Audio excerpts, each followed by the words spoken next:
born. So. Oh, there we go. We're now live. I forgot to hit live. Oh, good God. Brother, How's don't it you going, hate when everybody? that happens? All right, we'll do the live. We'll do the sponsor read one more time. Forgot to Oh, that live. doctor.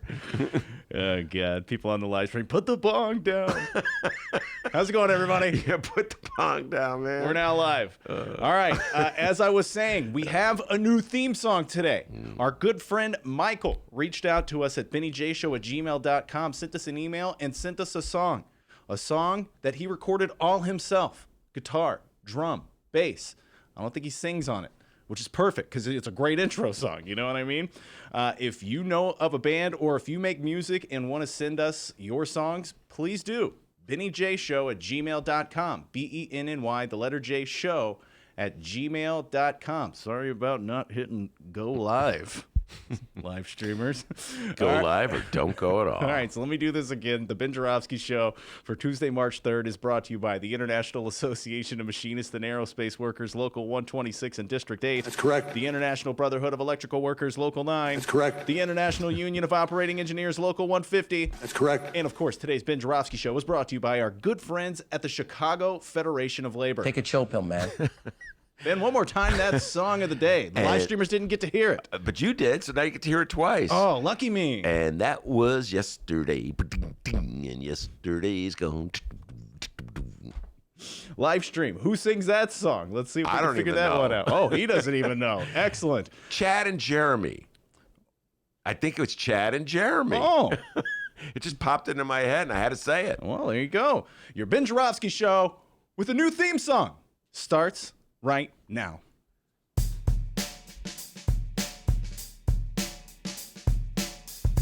Thank you, Michael, for the theme song.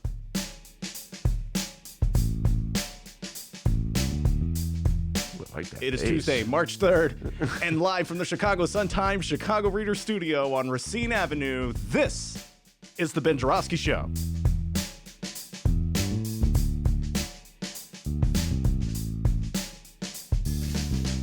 Today on the program, our Chicago Reader colleague Maya Dukmasova returns. It's the long-awaited return of President of the Chicago Principals Association, one Troy LaRaviere, and political strategist Candis Castillo.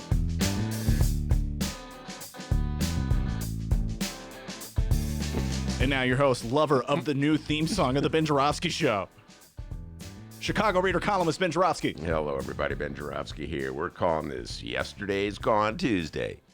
And here's why. Great week. You have a good weekend, D? Yes. I had a really good week. Let me tell you what the highlight of my weekend was. I already told Miles this. I'm going to tell you this. I mean, we're all over the last weekend, but sure. I saw The Invisible Man.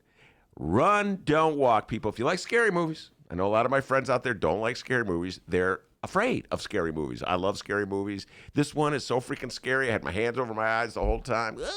Like it's going to protect me. Great flick. 2 thumbs way up. We got Scotty D coming in here tomorrow. Young Scott Duff will be coming in tomorrow. There we go. I'm already thinking of tomorrow's show.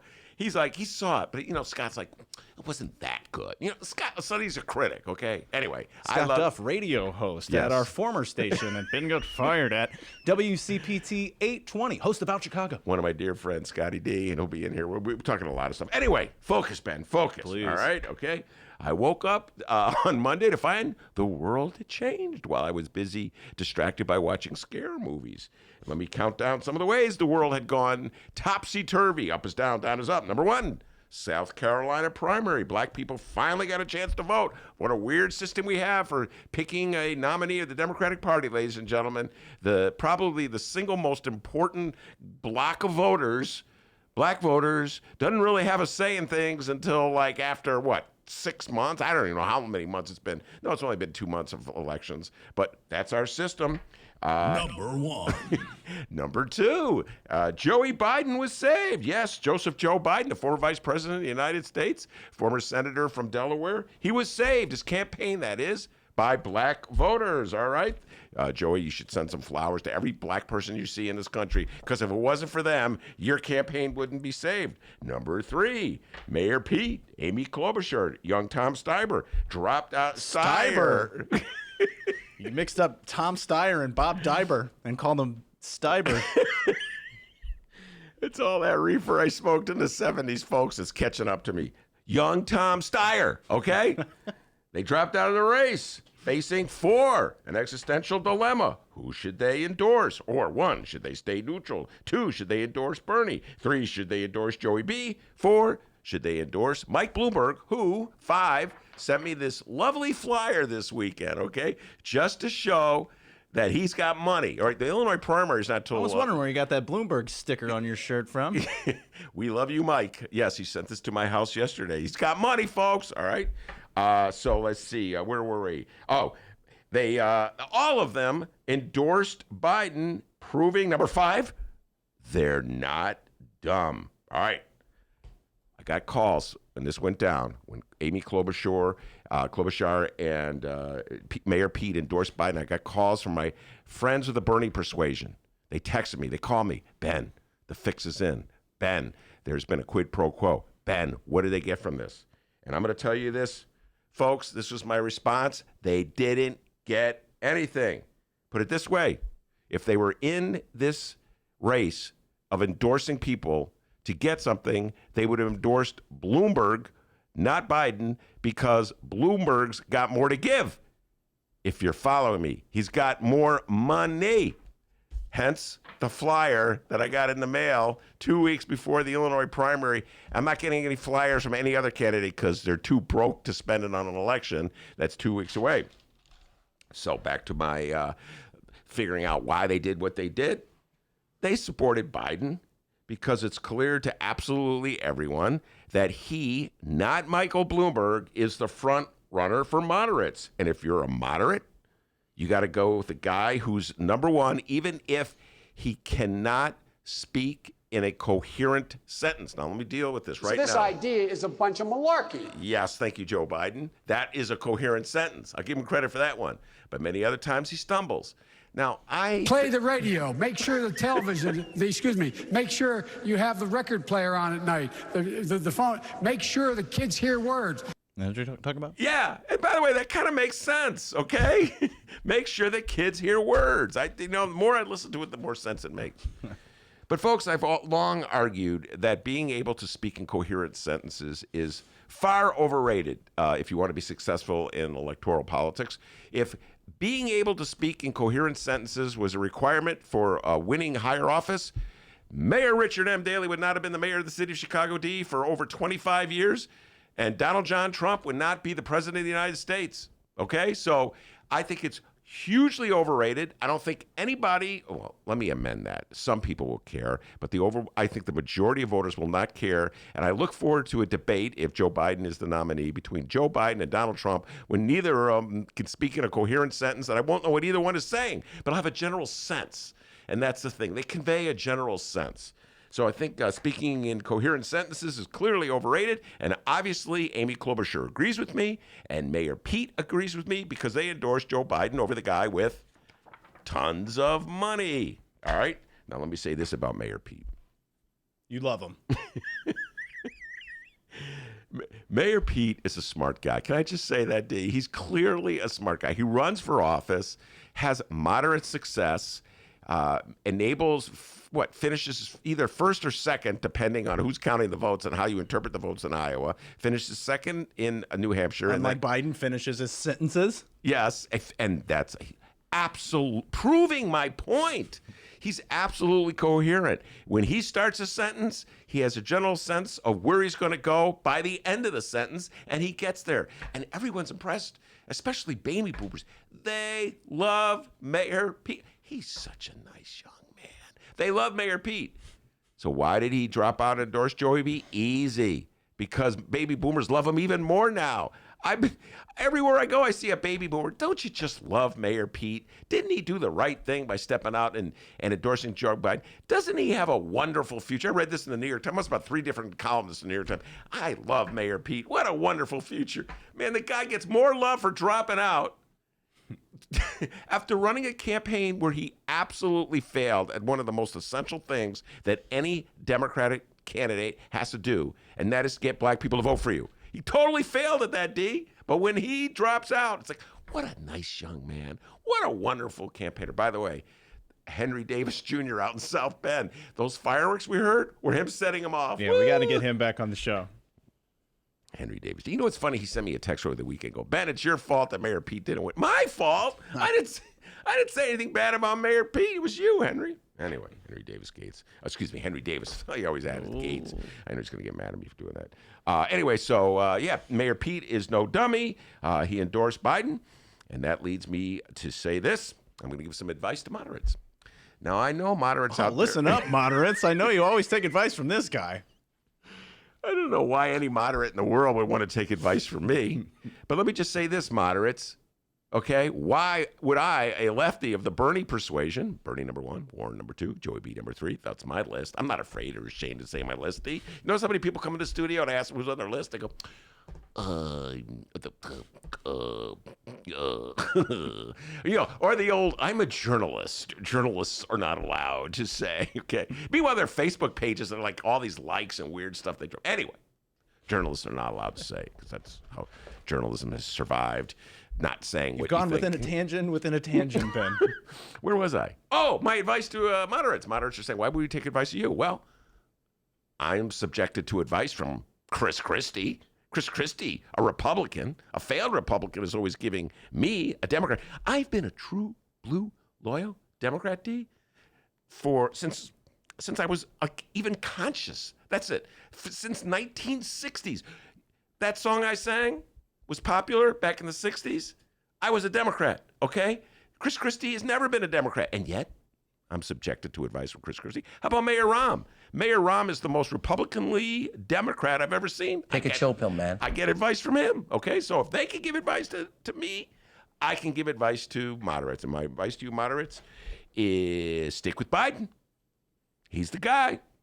If you want to coalesce around someone to stop Bernie, Biden's your guy. Now, I know what you're going to say, moderates.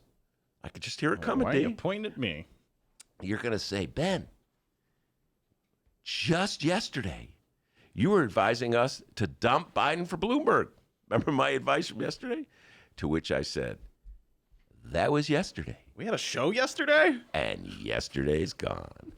We got a great show, everybody. Yes, indeed. Where's Maya? She's late. I told you that before we started. Maya's running a little late. She's at the dentist. Late, but she's in the. I went to the dentist yesterday. Oh my God! No one cares. I didn't mention that in the things I did over the weekend. Oh, shucks. By the way, did I tell you I saw Invisible Man? Anyway, Troy LaRaviere will be here 2:00. President of the Principals News. We're going to talk about some Principals News, but when Troy's in the studio, he was a Bernie supporter back in 2016, as you know, D.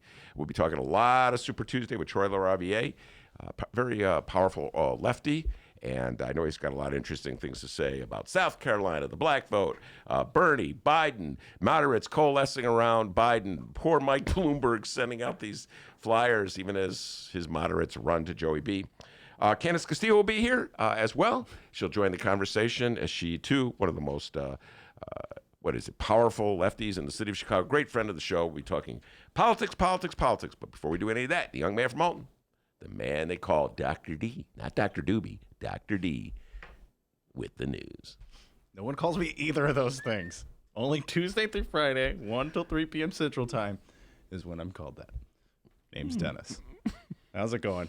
Before we find out what's happening in Chicago and or Illinois this afternoon, yes, we need to catch up on all the news that happened while we were away. Mayor Pete, beat it. Amy Klobuchar, thanks for playing. Tom Steyer, nice try, sir. Am I right? Joe Biden, oh, okay, we see you with all those delegates. The old goat's still kicking, Ben Joravsky. Yes, the Democratic presidential primary has heated up, and it's only getting hotter because it's Super Tuesday. As we speak, a crap load of states are placing their Democratic primary votes, and we'd like to invite all of you listening right now to join Ben Joravsky and our soon-to-be guest, Chicago Reader colleague Maya Dukmasova at the Chicago Reader's Super Tuesday Watch Party. It's going down at the Promontory, 5311 South Lake Park Avenue. There will be food for purchase, and there will be so much political punditry that you'll start to believe that you're running for president. Isn't that right, Ben? Absolutely. I may announce right there at that party. Lord help us all. I may go, you know what? I'm feeling the Ben. I'm in the race. We could come up with a better slogan than feeling the Ben. Well, that's kind of, It's like Burn. Okay. The event And Bloom. Oh, Or okay. Berg. Remember yours? Yeah, yeah. Feeling the Berg. The event starts at 6 tonight and goes until 8 tomorrow morning. Just kidding. Goes until 8 Wow, tonight. man, that's Ben and Maya will rocking and rolling. Ben and Maya will be discussing the results as they come in live tonight. Join us if you were just planning on hanging and watching it at home anyway. And, well, don't worry. If you are a Mayor Pete, Amy Klobuchar, or Tom Steyer supporter, do not worry. There will be alcoholic beverages at this event as well. You can drink your sorrows away. No, they're all at this happy. event. They're supporting Joey B now. They're just happy as little clams. Once again, it's the Chicago Readers Super Tuesday watch party at the Promontory, 5311 South Lake Park Avenue. Google it. Get there. Let's have a good old time. Mm-hmm.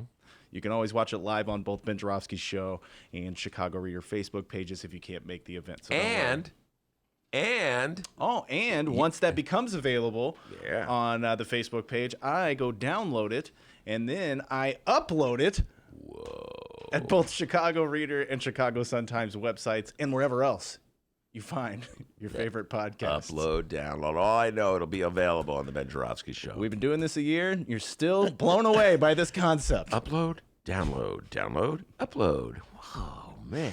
KMA Barry says, I would vote for a Ben Dennis ticket. We would never get out of bed. Well, Dennis actually gets up, relatively early hour. But my problem is, I hate getting up early. So all events start at 1 in the afternoon. Yeah, my problem, I think, as my problem is in life, would be in a campaign. I can't raise money. Oh, yeah.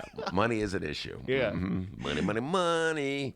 All right, but join us. We'll be at the Promontory tonight or watch it on Facebook. All right, let's talk today's local news. We are about 2 weeks away from our own primary here in Illinois.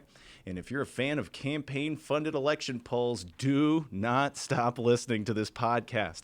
A new poll is out regarding our Cook County State's Attorney's race between incumbent Kim Foxx, Bill DeBro Conway, Donna Moore, and Bob Fleet Feet Fioretti. He loves running. That's good, Bob Fleet Feet Fioretti. That's a good one. Did you just come up with that? About an hour ago. The poll shows Kim Foxx pulling away from Bill Conway. 39% of Democratic voters said they'd vote for Foxx, according to the poll memo obtained by Playbook, Illinois Playbook, while 28% back Conway. The latest poll also shows Donna Moore and Bob Fioretti still at single digits in support at 8 and 7%. And 18% are completely perplexed by all of this. Oh, jeez, this is hard. 18% undecided in the Cook County State's Attorney's primary race. I'm confused. Oh, jeez, do I have to? It's so hard.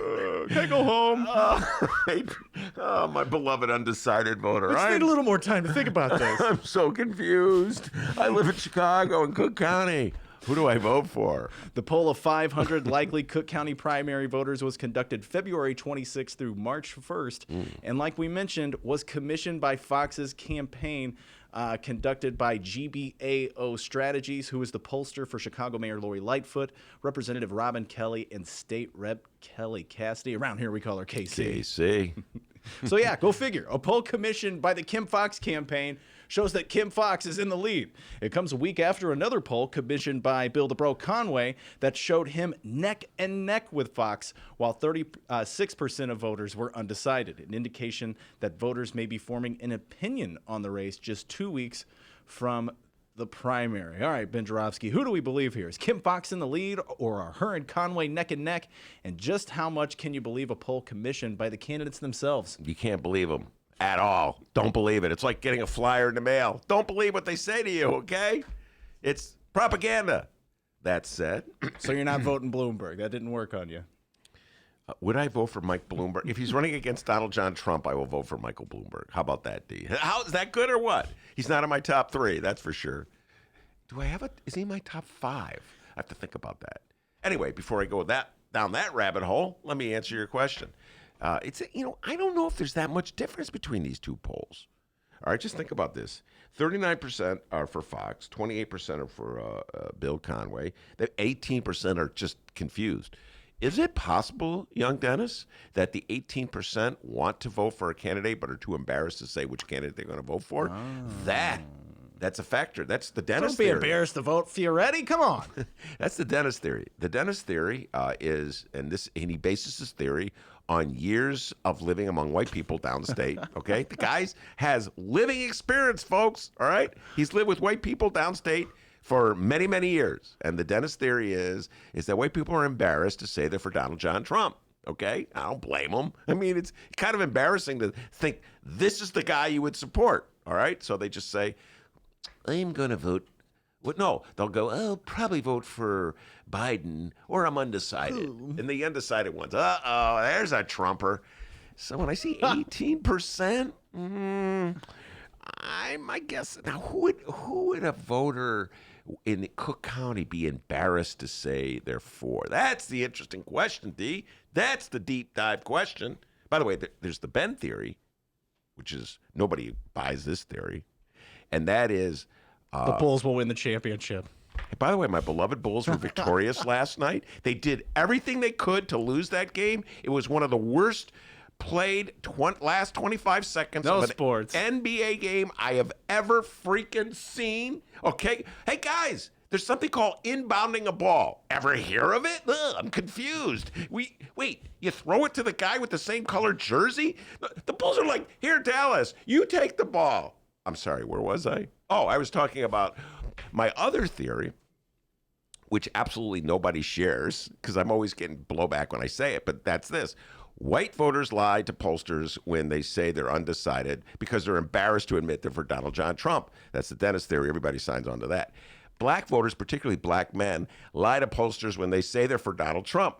I don't know what it is about black men feeling compelled to say they're for Donald Trump.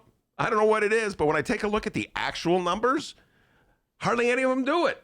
So it's like there's one set of lying that goes on by white voters and another set of lying that goes on by black voters. And then I just don't know. Why don't you just tell the truth? But anyway, going back to the issue of Conway and Fox, what would they be more embarrassed to admit? Would they be more embarrassed to admit that they're for Kim Fox, even though there's Jussie Smollett Gate?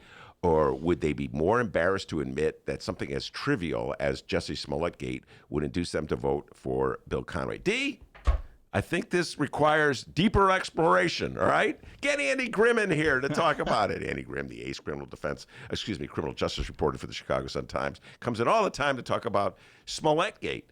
So anyway, that's you know what, D? I've been saying all along that Kim Fox will win.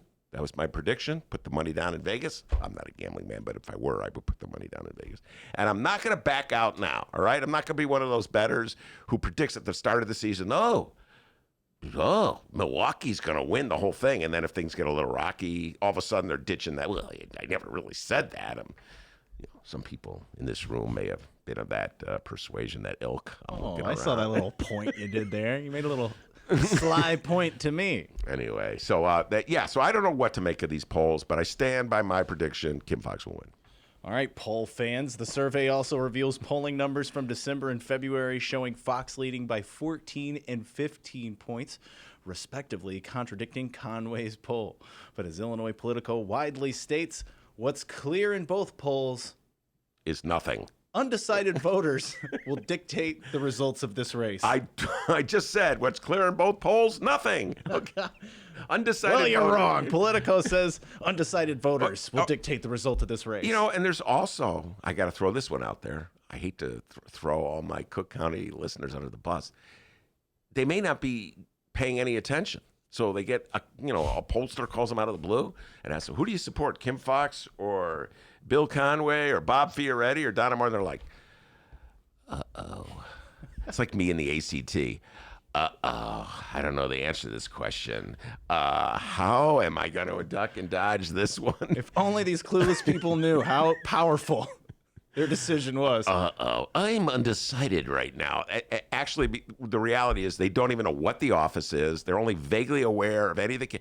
This is our democracy, ladies and gentlemen. It's not like everybody's a geek like me who studies the stuff, reads the newspapers dutifully every day, talks to the candidate. Well, most of them don't talk to me, D, but, talks to people who support them and thinks about things obsessively. Most people are going through life utterly clueless. They go, I know there was a guy named Jussie Smollett, and he has something to do with that lady. I can't remember the lady's name, but she's a black lady. I I don't know. I'm a Cook County voter. I'm all mixed up. Anyway, I think it could be that, D. I don't think they're lying. They just don't know the answer. And so they're kind of evading it. Like me in high school. Ben, what's the answer? Well, Maya has entered the room. Maya has entered the room. Love it when Maya enters the room. And let me check if you were right about that statement you made earlier. Ben, for 10 trivia points, who is the 20th Ward Alderman? 20th Ward, Jeanette Taylor. Yes. He is. No one is a geek like you. I think Maya knew the answer to that one, too. I bet you Maya can tell you all the 4 candidates for state's attorney, all right? So all these voters out there that are struggling with this pollster's question, they're not quite sure who they're going to vote for. You know what, D? I don't think they're lying. I just think they're clueless. I think that's typical Cook County, Chicago voters. They don't know. They got to listen to the Ben Joravsky Show. That's the answer to everything that ails you, D. And finally, today, our Illinois Governor, J.B. Pritzker, had a good old downstate country meal at the Illinois State Library in Springfield's Agricultural Legislative Day breakfast. Whoa. Oh, speechless. He's speechless. I thought you were going to say it at Country Buffet. Did you? Are you old enough to Country Buffet? Do you remember Country Buffet? Is that before your time? No. I used to go to Country Buffet when I was a kid. Can I just tell you, folks? I loved Country Buffet. I thought that's what you were going to say. You had good old-fashioned country at Country Buffet. But no, that's not what you're going to say. They're not sponsors, so let's just stop talking. I think they're out of business. Oh, damn. I think they went bankrupt. If only we could have saved them years ago. And no Tuesday public events scheduled for our Chicago Mayor, Lori Lightfoot. This little light of mine, I'm going to let it shine. So there you are. We'll keep you posted as these stories roll along here on today's show. Maya Dukmasova is with us. We're going to be talking all things Super Tuesday, tonight's event, and so much more. It's the Ben Joravsky Show, live from the Chicago Sun-Times.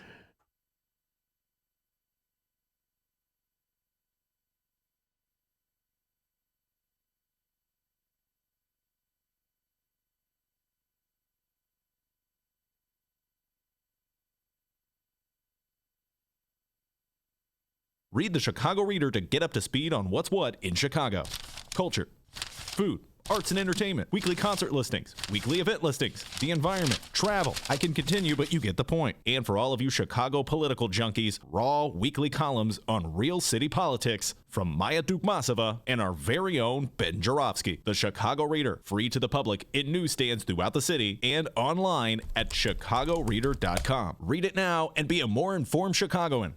It's the butter cow, which has 9 hearts to represent the 9 essential nutrients in milk.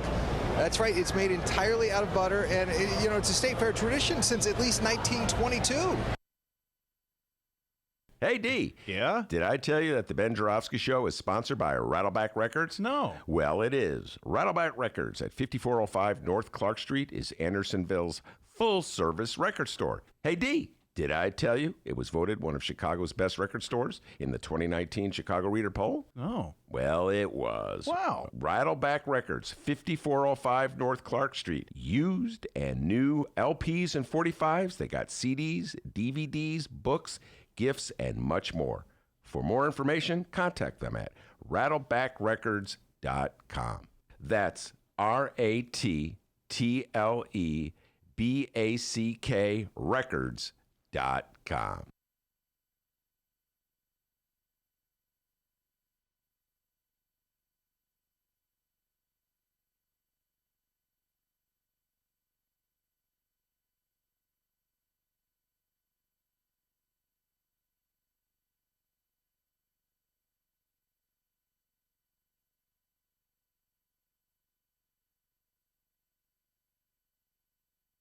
Commercial break over. Welcome back to the Ben Joravsky Show, live from the Chicago Sun-Times. Maya is in the studio. We have a lot to discuss. I just gave you my Sun-Times. I'm like Linus without his blanket. I don't have my beloved bright one right in front of me. You feel uncomfortable? Yes, I'm like breaking in a sweat. Give me my bright one back. Anyway, Maya, I'm going to show you I can handle this without the bright one sitting right there. Okay. This will be a test. A lot to talk about tonight. Let's first of all promote the event. We will be at a new venue for us. Yeah, a little roadshow edition of First Tuesdays. We're going to be at the Promontory in Hyde Park, 6 to 8 p.m. We are having a special watch party for the first Tuesday. For the Super Tuesday results as they roll in. We're going to have some awesome guests with us discussing the political situation in the country and locally. We've got Jeanette Taylor, Alderman of the 20th Ward, political consultant Delmarie Cobb, and organizer and activist Kofi Ademola. Should be a great discussion.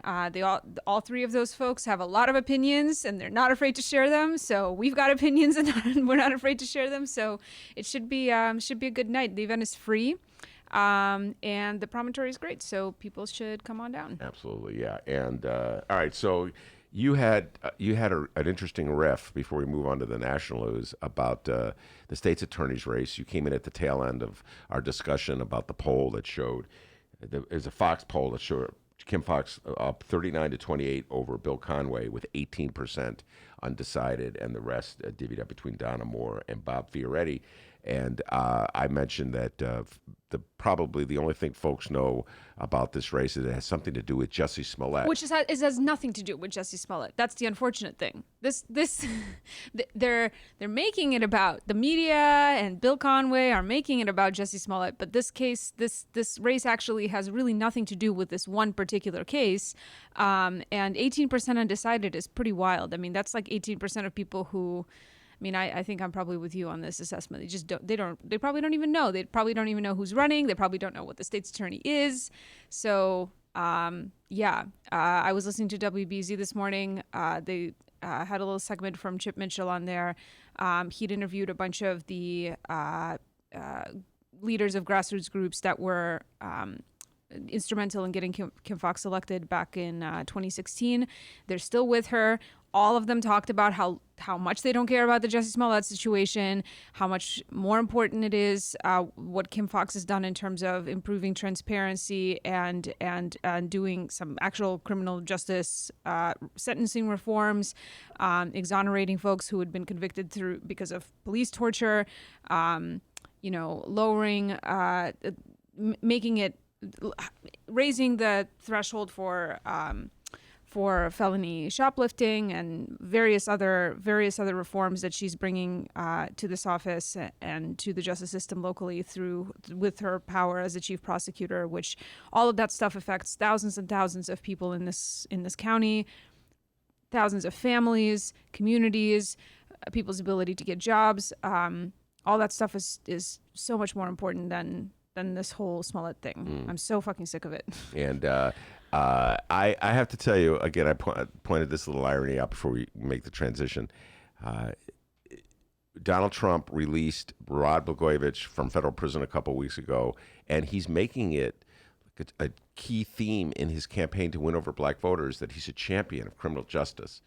And it's like one hand is doing this and the other hand is doing that. Donald Trump's forces meanwhile, in the Cook County area, are trying to elevate the Jussie Smollett case as to be an all-important indictment of Kim Fox. And in reality, what they're against is exactly what you talked about, the fact that she is being a little more compassionate toward poor people who get caught up in the criminal justice system, have not been actually convicted of anything, but because of the bail system are locked away in jail. All the things you just outlined are things that Donald Trump's movement is against in terms of reforming and showing more compassion, as I said. So it is a very strange political game that's happening, Maya, where on one hand, they're championing themselves because they released Rod Blagojevich from federal prison and one woman, Alice Marie Johnson, from prison down in Tennessee. And on the other hand, they're continuing these policies in which hundreds of people get locked up without good reason. Yeah. Yeah, I mean, you ever notice how if you took the Smollett thing out of the picture, like what are people running against Kim Fox on? Like what did they have to say about her not being the right candidate to hold this position besides that? I'm not hearing anything else. No. I'm just saying that you can have legitimate point. Grievances with her in her position as the chief prosecutor. You could have, maybe you think that it's messed up that she's. Donna Moore has talked about this as kind of like a dog whistly thing about how she's like claiming without really any evidence that people are stealing more because the threshold for felony shoplifting has been lifted, and that people are like brazenly stealing and then waving the stuff they steal in front of security cameras. Like, I don't know. This all is like a very weird set of claims that she's making. But like, in general, I find that the attacks on Kim Foxx are so centered on this one thing that really only probably matters to people in the suburbs and other people who are not directly impacted by the criminal justice system at all. In the meantime, like, she's got an actual record, like, of how she's running this office that probably maybe matters for when you pick a person to run the office. But, with 18% of people probably not even knowing what this office is, I guess, the opponents couldn't have had a better talking point than this. We'll move on, but that's a story. good point. Wish I thought of that. It'd be a good column to write. Would, if not for Smollettgate, would any of these people be in the race? And I'm looking down the... I mean, Bob Fioretti would, because that's just what he does. I actually do not know if that is true. All right, let's just... What else is he going to run for? Well, he needed to run for something, Ben. Yeah, but, I mean, there's other things he could... He could run for clerk of the circuit court, which is... He'll be there next time. Don't worry about it. Don't worry about it. And so, I mean, there's literally... he could run for water reclamation district. I mean, there are other elections he could have run for, but clearly, because of Smollettgate, all these people did a poll, and the polls showed that if you pound away at Smollettgate, she may be vulnerable. So I think your point's well taken. If it wasn't for this sensational case, I don't know. I don't think Conway would be right. That's for certain. I mean, he's an ambitious young man. He clearly sees a future for himself. He's our version of Mayor Pete, and he's got money behind him. The polls said that she's vulnerable. Run for it. And he's another one. He's got these campaigns that say we need to be compassionate with people who are caught up in the system. And some of his commercials are saying that. So again, I don't know why he's running, other than Smollettgate. So anyway, I think your point's a good one. If it wasn't for this, I think Donna Moore would have run. I think she ran last time. Well, she ran last time, right? Yeah, she would have run, and probably not gotten very far still. Just as she isn't now. All right, so let's move on. That is the Kim Foxx poll story. Let's push that aside. And lots happened over the weekend with Super Tuesday today. The three moderates dropped out of the race, and two of them have endorsed Joe Biden. Who's the third? Wait, who's the third moderate? For 10 trivia points, Amy Klobuchar is one. Yeah. Mayor Pete, Dennis's favorite, is two. And Tom Steyer. Oh, Tom Steyer, right. Yeah. I guess he is a moderate. I keep forgetting about him, he made... Easy to do. Yeah. And I called him by the wrong name earlier in the show. Steiber. I had a meltdown. It really says something where when you're a billionaire and you still can't even get people to remember your name. Well, it's just, I tripped on his name. No offense, Tom Steyer. He looked like he was having fun, though, when he was running old Tom Steyer. I got to tell you, when I look back, I've watched every single debate, Maya, and I remember it took a while for Steyer to get into the debates. I don't think he was in the first debate, I want to say. You remember how people shuffled in and out? Yeah, it took a while to crack with the crazy little rules that govern who gets in and doesn't get out. I never thought Tom Steyer had a moment in the debate. Marianne Williamson, she had a moment. Oh, yeah, she's had moments. She had multiple moments, for sure, yeah. Reparations. Tom Steyer never had a moment. Andrew Yang had moments. I'm trying to think of somebody. Did Amy Klobuchar ever have a moment in the debate, that a moment where you laughed at what she said, or when she was really irritated with Mayor Pete? Those were her moments. And then something, I remember there was something she said at one of these debates about calling her ex-boyfriends for money when she was running for office. She made a couple of funny, So she had a couple of moments, huh? Tulsi Gabbard, she was in the race. Isn't she still in the race? She's still in the race. Yes, she's still. Is she on some ballots in some states? She's in the Illinois ballot. Yeah, you get to vote for her March 17th if you want to. You can vote for her. Well, you can actually vote for everybody. You can vote for Mayor Pete if you want. He's on the ballot. Yeah. So there. I'm sure there'll be plenty of people who just haven't been paying attention to the news, but are excited about Mayor Pete. That same 18% that's undecided. Yeah. But I love Mayor Pete. Yeah. So, but Tom Steyer, I can't recall a moment. I remember him. He'd be the always one who would come in and go, "I want it. You got to talk sense. This is the issue," and he would try to change the subject. The analysis that I heard this morning on NPR was kind of maybe, I don't know. I'm curious what you think about this. The way that these moderates sort of dropping out and falling behind the moderate candidate. And sort of scrambling to organize an opposition against the more polarizing candidate of Bernie Sanders. The commentator was saying that there was this similar dynamic as happened in 2016 when the establishment Republicans were just like not, kind of scrambling to figure out how to respond to Trump. And how to unify and throw their weight against this candidate who was doing so well in the polls and in the primary states, and then obviously we know how the rest of the story goes.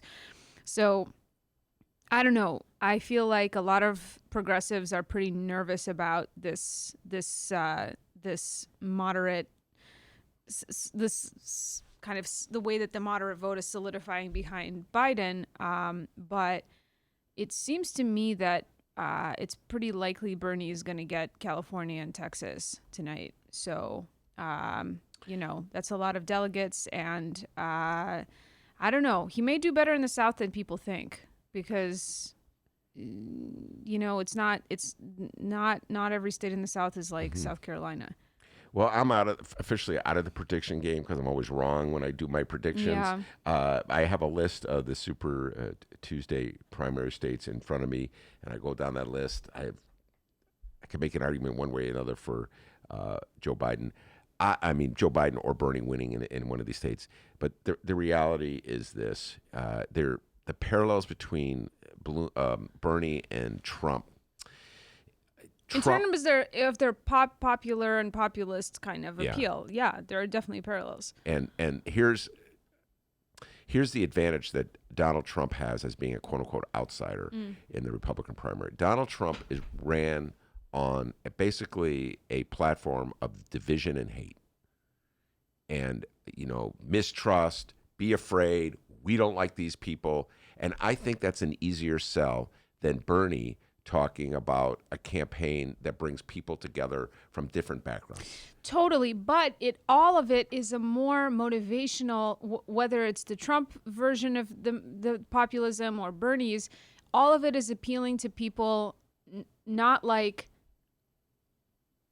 I'm better than this. It's there's emotional appeal. There's not like I have the best chance to win. It's like there's an actual thing that these people are. There's a vision that's being sold to people, right? There's like a vision that's being promoted. There's an emotional appeal. People who are excited about Bernie are like genuinely excited about Bernie. They're not like Amy Klobuchar voters who are like, well, this person probably has like a better chance because, she's from the Midwest and she's a centrist and, this is the woman, like just all of that stuff is not like super motivational, I think. At the end of the day, that's not why people are going to like go out of their way before work on a Tuesday to go cast a ballot, I mean, the hatred, I guess the question is like, can the antagonism towards Trump motivate people as much as excitement about Bernie?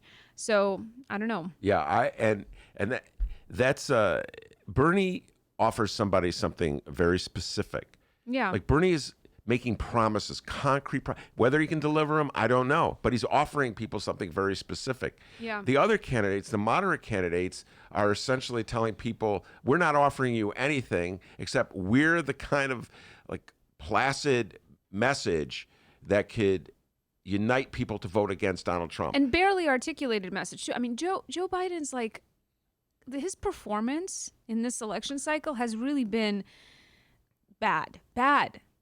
This guy's like not, he just mentally, I feel like he's mentally slipping. I mean, Donald Trump is definitely mentally slipping. I mean, he's slipped long ago. Like it's not like the babble coming out of his mouth makes any sense. But the things he says at least are so inflammatory and exciting to people that like it's fine that the rest of it is like his dentures are falling out and it's like barely makes any sense. Joe Biden's like not saying anything that's exciting to anyone and he's saying it badly. Yeah, it's like a bad combination. Yeah, well, like as I said before, incoherence has never been a deterrent from any politician, at least in Chicago and Cook County when it comes to higher office. So I'm not certain. I don't buy into the notion that because Joe Biden can't finish a sentence, he's a weaker candidate. I think voters to a certain degree find it reassuring when they come upon a politician who's completely incapable of.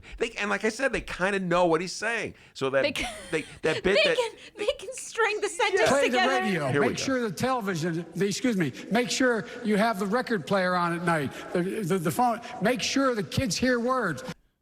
You know what? I kind of get what he's saying. Okay, You do. Make sure kids hear. Yeah. All right. Oh my God, the record player. Okay. Now the Logan Square hipsters, they're on it. They're on it with the vinyl, record man. player. Yeah. No, but the other thing that's like really annoying is so today's episode of The Daily, I listen to The Daily every day. So, Wow, most of the day I'm that's a irritated. confession. What? I mean, it's There's a part of whole my other- media diet. No, but there's a whole other article notion about the New York Times being bad for journalism in general that the New York Times critic just put up. But anyway, finish your. I find The Daily quite good. Well, no, I find it quite timely and relevant, and then I'm mad a lot of the times when I'm listening to it, like today, which was this long interview with this guy in Virginia who loves Joe Biden because he had this history of personal encounters with Joe Biden that were just like really amazing and heartwarming for him. And he tells these great stories about meeting Joe Biden in 1988 and blah, blah, blah, blah, blah. And he talks about how, he just thinks that Joe Biden is such a great politician because of the way he is in his interpersonal rapport with people, that he makes you feel like he cares about you. And that Bernie Sanders is like a terrible choice. Well, he says this thing that's just like, he says, Bernie Sanders is like, he's just kind of mean. Like, he's mean, and I won't want that guy to be my neighbor. And this is like a guy in like a rich suburb of Washington, D.C. in Virginia. Like they spend a lot of time describing how fancy this community is. So, but this gentleman is ultimately not going to vote for Joe Biden because he feels that, or he's probably not going to vote for Joe Biden. Or he thought he wasn't until the South Carolina results started coming in. But he was wavering because he thought Joe was really not making any sense. And I believe the way he described it in the episode was like, it's like walking through a retirement home and, somebody you know and love is there. And then they're just like yelling at you. It's like, why are you yelling at me? I know you, So he has this sense that his kind of like geriatric, ageist kind of critique of Joe Biden in the vein that we were just making, I suppose. And he was like talking about how Michael Bloomberg, is like, that's the guy. He's like really, it's like impressive, blah, blah, blah.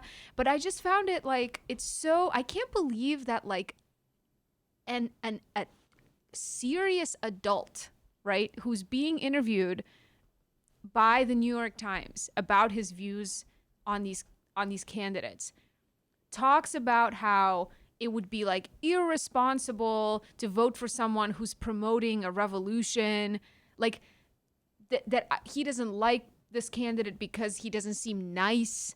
Like, it's just wild. But I think a lot of people think this way because I mean, a lot of people think this way in local elections too. It's like all these older people who got voted out and booted out of office last year, people like Deb Mell, who were just like aghast that, these grassroots activists and lefty candidates were, basically coming at them with pitchforks and yelling at them about like their policy positions and their relationships with donors and their being in bed with developers. And then, these people were like, oh, why are they so mean to me?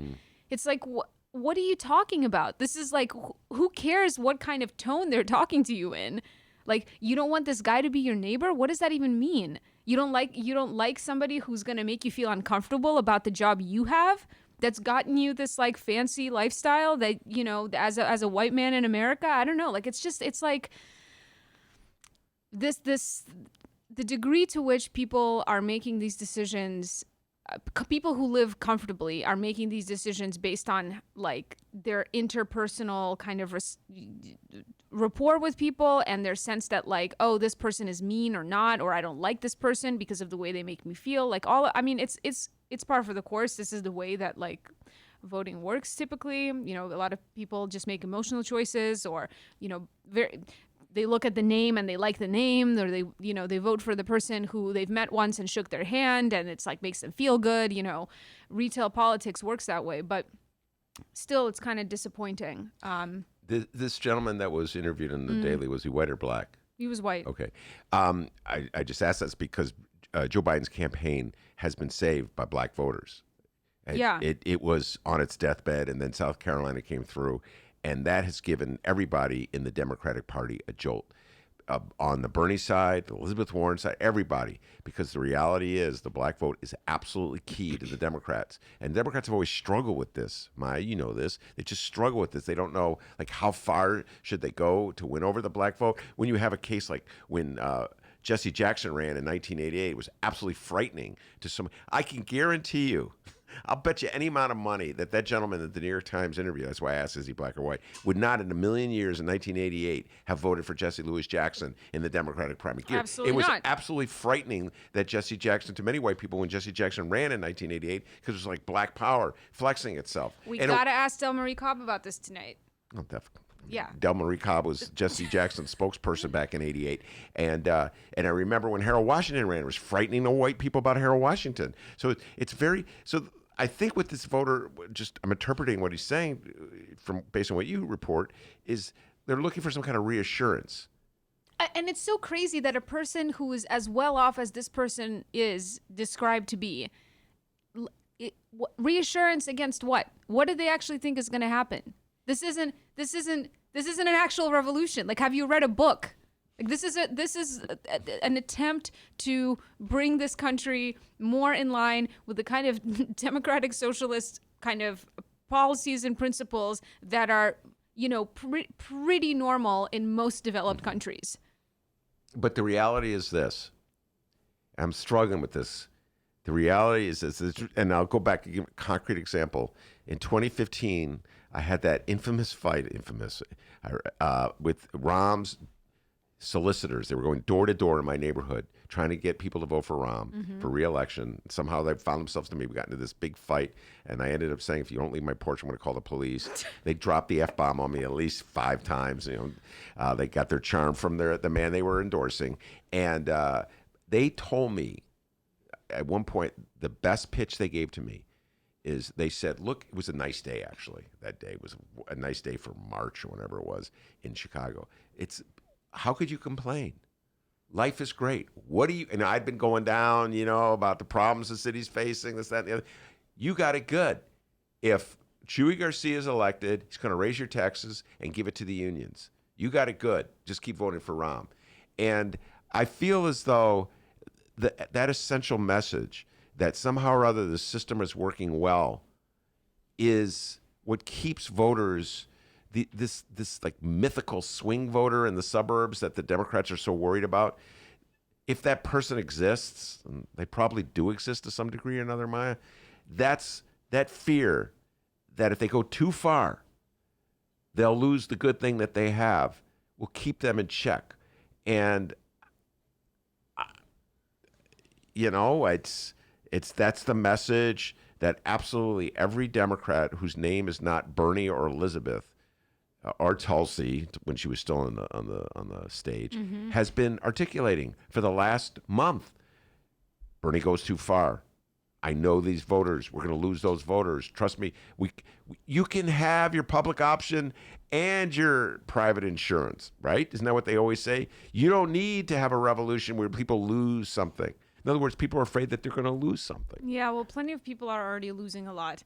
And I'm going to be, tonight, the thing I'm going to be paying closest attention to is the turnout, probably. I just want to see, you know, if this is really, Bernie's strategy is really going to be working out. Well, there's an interesting column in today's New York Times, since you're now at least taking the daily.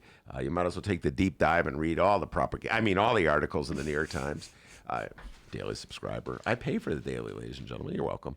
I do too, but I only get the Sunday Times. I don't make it through the whole paper. Okay, well. I get it for the magazine, I'm frankly.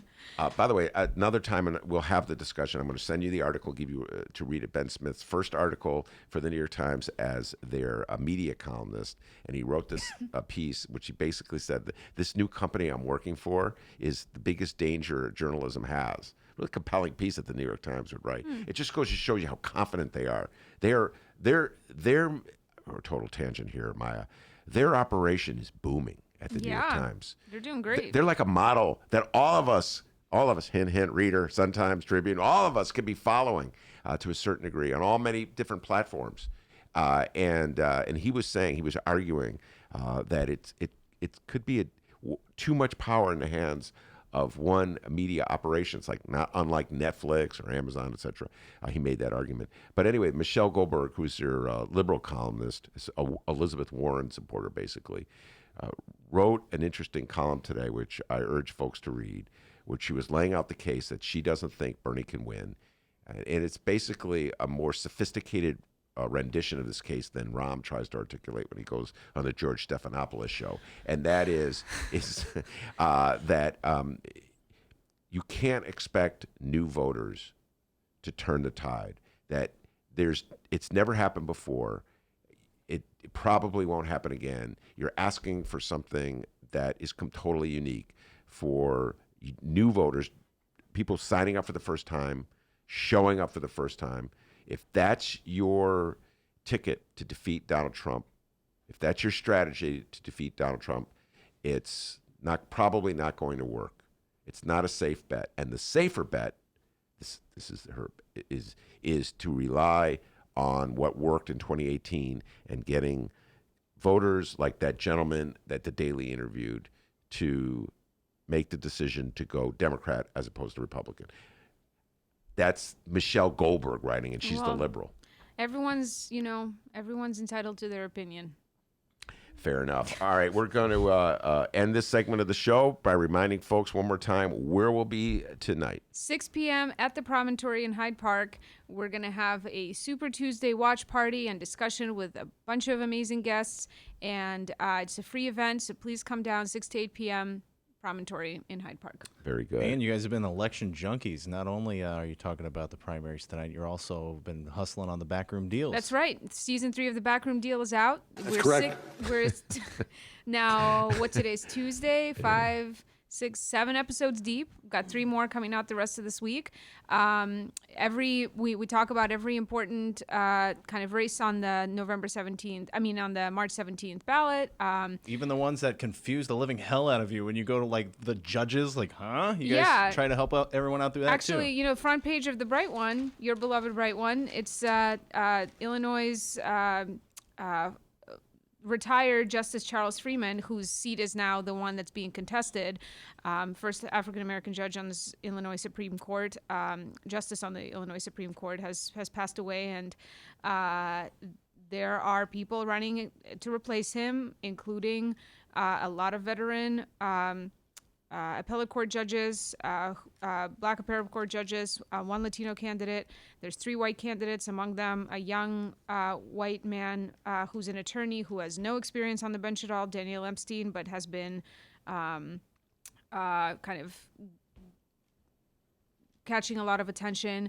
There's a man with a woman's name running. There is Man with the woman's name. So everyone should just go and listen to, we talk about all of this on the Backroom Deal episode about the Illinois Supreme Court and other judicial elections. I encourage everyone, as I always do, to check out the Injustice Watch Judicial Voting Guide, which is on the Injustice Watch website. It is the most comprehensive voting guide for judicial elections. You can make yourself a little mock ballot and take it with you to the polls as a cheat sheet. Please do that. By the way, you mentioned the Chicago Sun-Times, my beloved Bright One. Let me just take this moment to give a shout out to our brothers and sisters from the Chicago Sun-Times. Their collective bargaining unit struck a deal with management of the Sun-Times. I think it's a 3-year deal. So they got a raise, and our good friend Craig Rosenbaum was the person who negotiated the deal. All right, He's Craig. our union and leader as well. We're rolling around to our bargaining being completed too. So So a shout out to shout out to Craig. To Craig, he's working hard. Yay for our teachers! Yay for our teachers! They had a big celebration in the Sun Times. The other day we were walking through the hallways and we saw Naderissa and Andy Grimm, who were the leaders of their bargaining unit. And they that's what they broke the news. Yeah, we did it. And then this weekend the Sun Times had big pictures. I think is it in today? Did they do it today as well? Yeah, to our readers, Chicago. Yeah, big picture of the Sun Times staff, and so good for you guys. Well, man. and everyone should also remember to pick up the Reader. Absolutely. Show our beloved reader to the. There you go. I've got a story this week too, as well as your column. Yes. About eviction court trends. Oh. Bleak, as always. Pangea is still evicting more people than any other landlord in the city. So you can catch up all about it in this week's Reader. You guys are hustlers. Very good. We really are. All right, Mike, go get some rest. Get ready for tonight's show. And also, we're going to do a backroom. Get a rest for the backroom deal and tonight's show. All right. All right, Maya, thank you so much. We're going to take a break, and Troy LaRaviere will be joining us. Be right back. I just biked around Lake Michigan.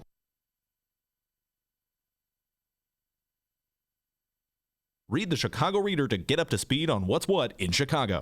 Culture, food, arts and entertainment, weekly concert listings, weekly event listings, the environment, travel. I can continue, but you get the point. And for all of you Chicago political junkies, raw weekly columns on real city politics from Maya Dukmasova and our very own Ben Joravsky. The Chicago Reader, free to the public in newsstands throughout the city and online at chicagoreader.com. Read it now and be a more informed Chicagoan. Hey, everybody. What you're about to hear are the piano stylings of Jeff Manuel. Man, listen to Jeff go. Jeff Manuel has been playing piano around Chicago for years. He's played for conventions, for celebrities, played in basement bars with blues bands. He's played at prestigious social clubs, fine restaurants, and in the intimacy of private homes.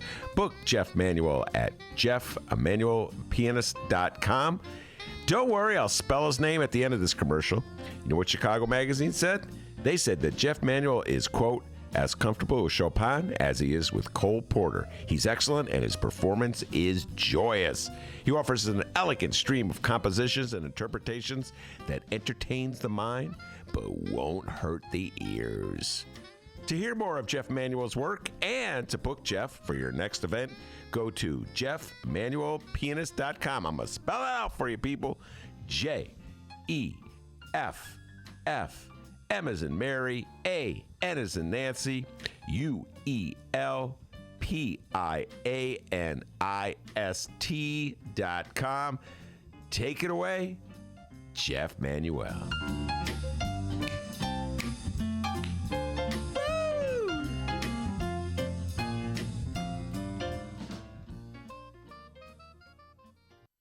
It's Chicagoland's adult entertainment playground. It's the world-famous Admiral Theater, 3940 West Lawrence Avenue. The Admiral is homegrown from Chicago, and it's the most conveniently located club in all of the city. 15 minutes from the O'Hare Airport in downtown Chicago Loop. Voted Chicago's best strip club, the Admiral has showgirls galore and a variety of adult entertainment shows. The world-famous Admiral Theater, open every day from 7 p.m. to 6 a.m. 3940 West Lawrence Avenue. For events, showtime, and other information, visit AdmiralX.com. Must be 18 years of age or older to enter.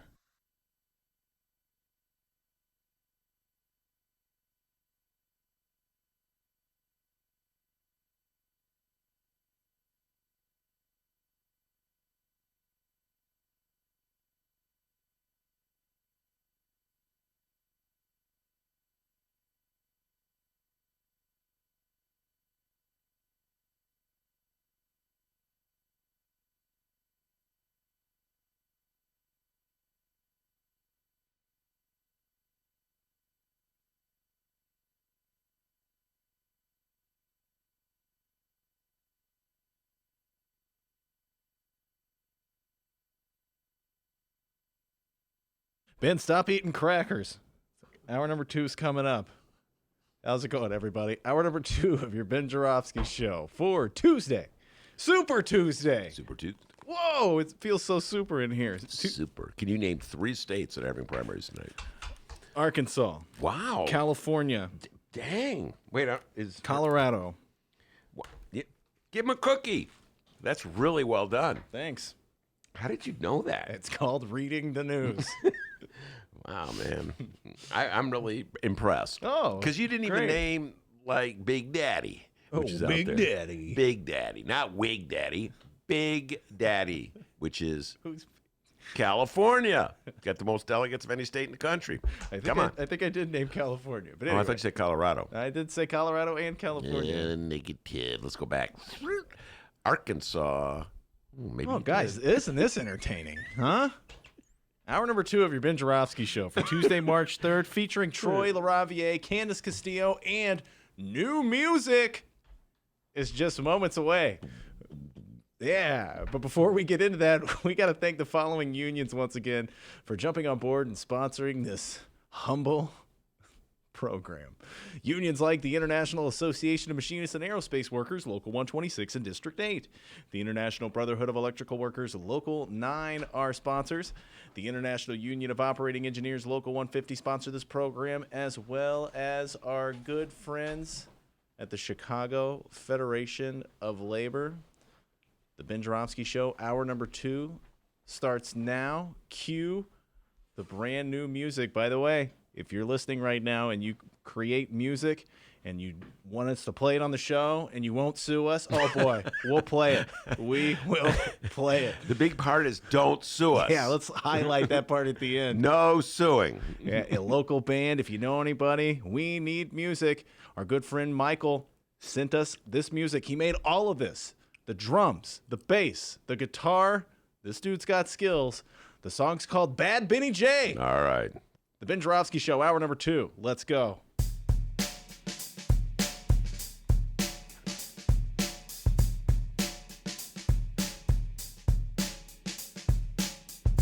It is Tuesday, March 3rd, and live from the Chicago Sun-Times Chicago Reader Studio on Racine Avenue, this is the Ben Joravsky Show.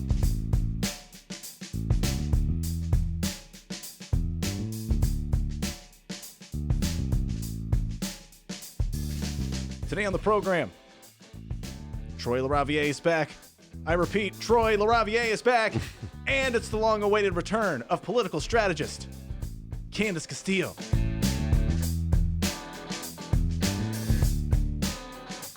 And now your host. All right, Troy LaRaviere approves of the new theme song.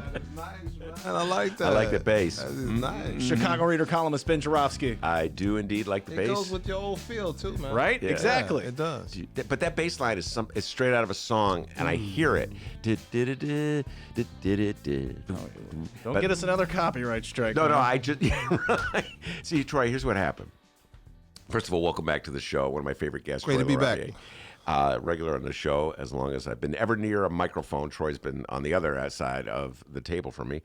All right, so we've been playing a song for a year that Dennis found on the internet. I don't know where he found it, but he found it. It had a nice little funky sound to it. We enjoyed it.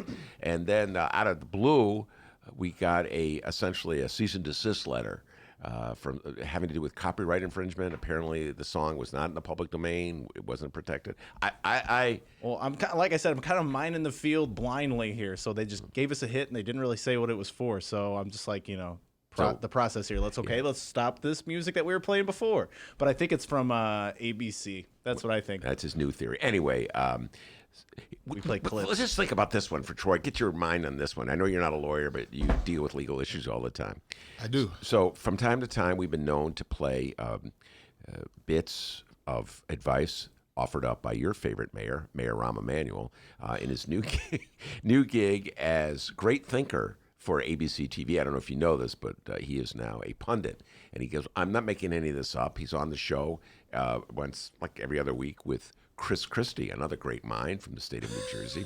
So ABC TV, Troy, they said, who can we get who just like nobody likes, and have basically bounced out of their last office to give advice to the Democrats as to how to beat Donald Trump. I know we'll go with the disgraced former governor of New Jersey and the disgraced former mayor of the city of Chicago. Take a chill pill, man. Oh, sorry, Ron. Anyway, so we've been playing clips of Rahm and Chris Christie offering advice to the Democrats. Why would any Democrat, Troy LaRaviere, take advice from Rahm Emanuel or Chris Christie?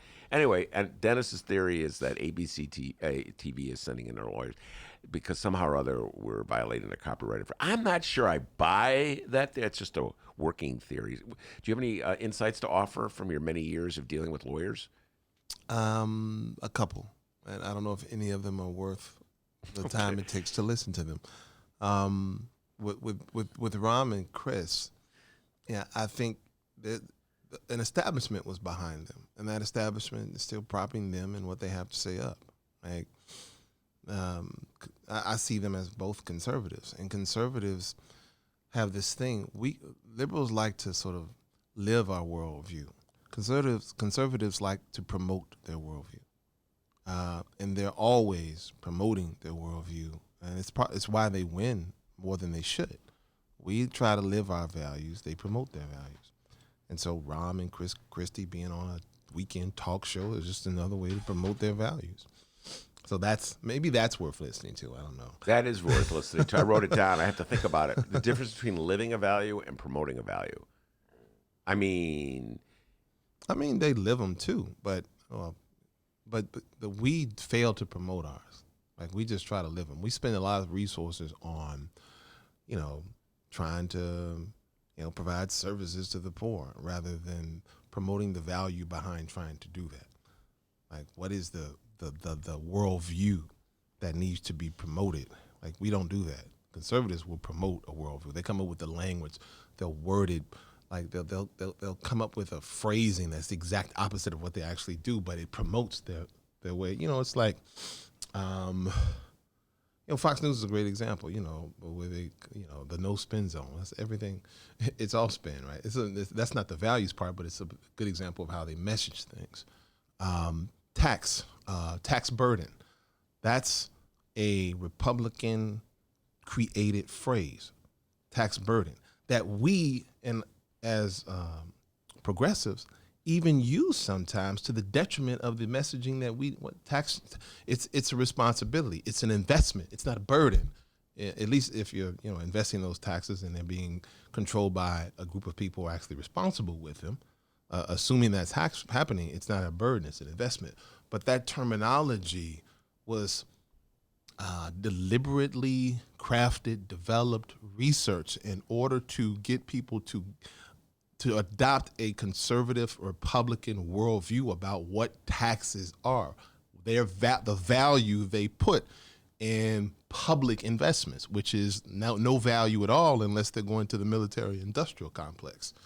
And so they create language and wording, and they get it out there relentlessly ad infinitum. Mm-hmm. That's what I mean. Yes, and that's an excellent point.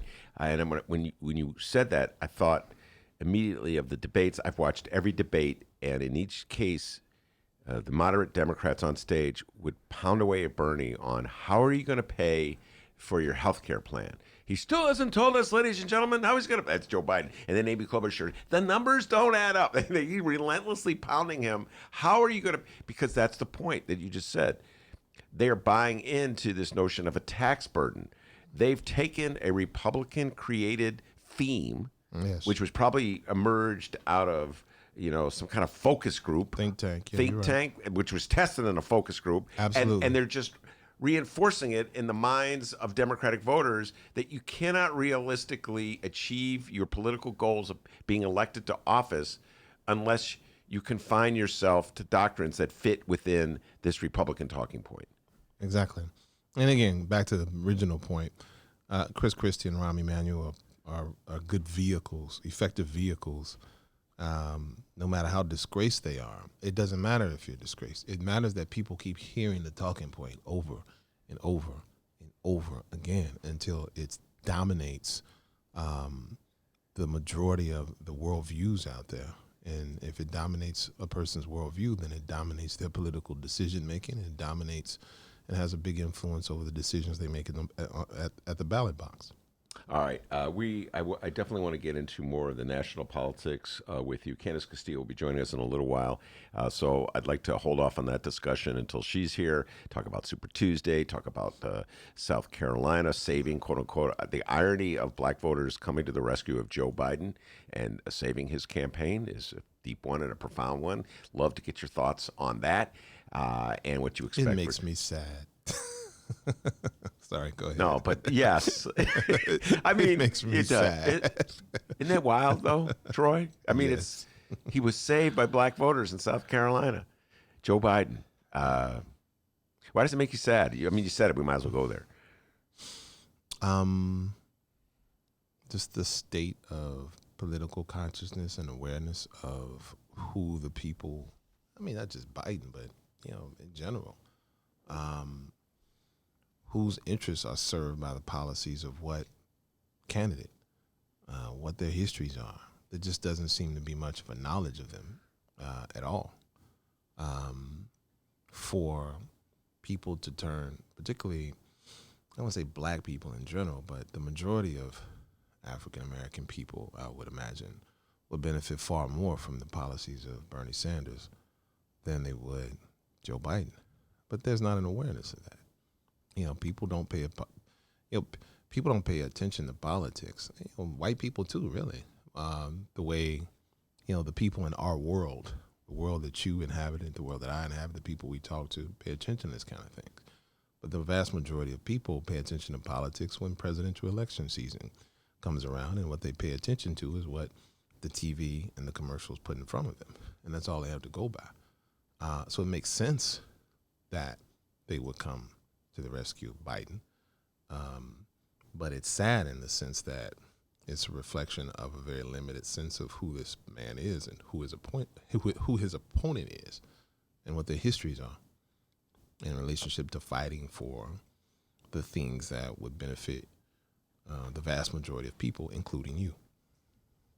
It's sad. Yeah. Yeah. I'll end it there. We're probably going to come back to it. I wrote it down when Candis is here. It, by the way, is kind of a theme in today's show. We started off the show by talking about a poll that Kim Fox's campaign released. She was very proud of that. Since obviously they released it, that showed Kim Fox, Cook County State's attorney, ahead of her second place challenger, Bill Conway, 39-28, and 18% of the vote was undecided. And I was laboring to figure out what that 18% indicated. And my rating theory is that that's a good chunk of the population that has absolutely no idea what the race is, just as a vague notion of what. So the easy way out is to say, I'm undecided. And Lord knows if they're even going to vote. That's what I was thinking. That's the first thing that came to my head. They're probably not going to vote, and not in this election. Yeah. A primary?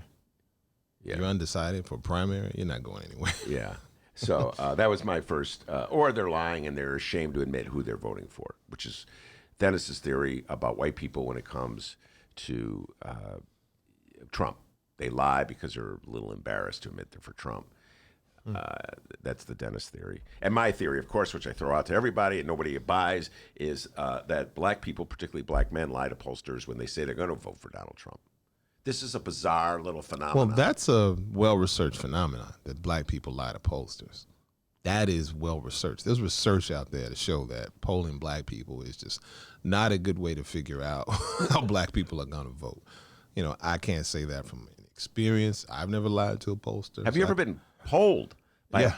You have? A couple times. I can't even remember who they were, to be honest. I definitely got a call from Hillary's people when she was running. But I can't say it from any direct experience and talking to other black people. I just happen to know that based on the research that of how black people respond to polls and how the voting actually turns out, it's an extremely unreliable way to measure where black people are. Does the research indicate what the motivations are, or what why they're voting, or what they're covering up? When you vote, when you lie, you're covering something up or concealing something. Did the research indicate any of that?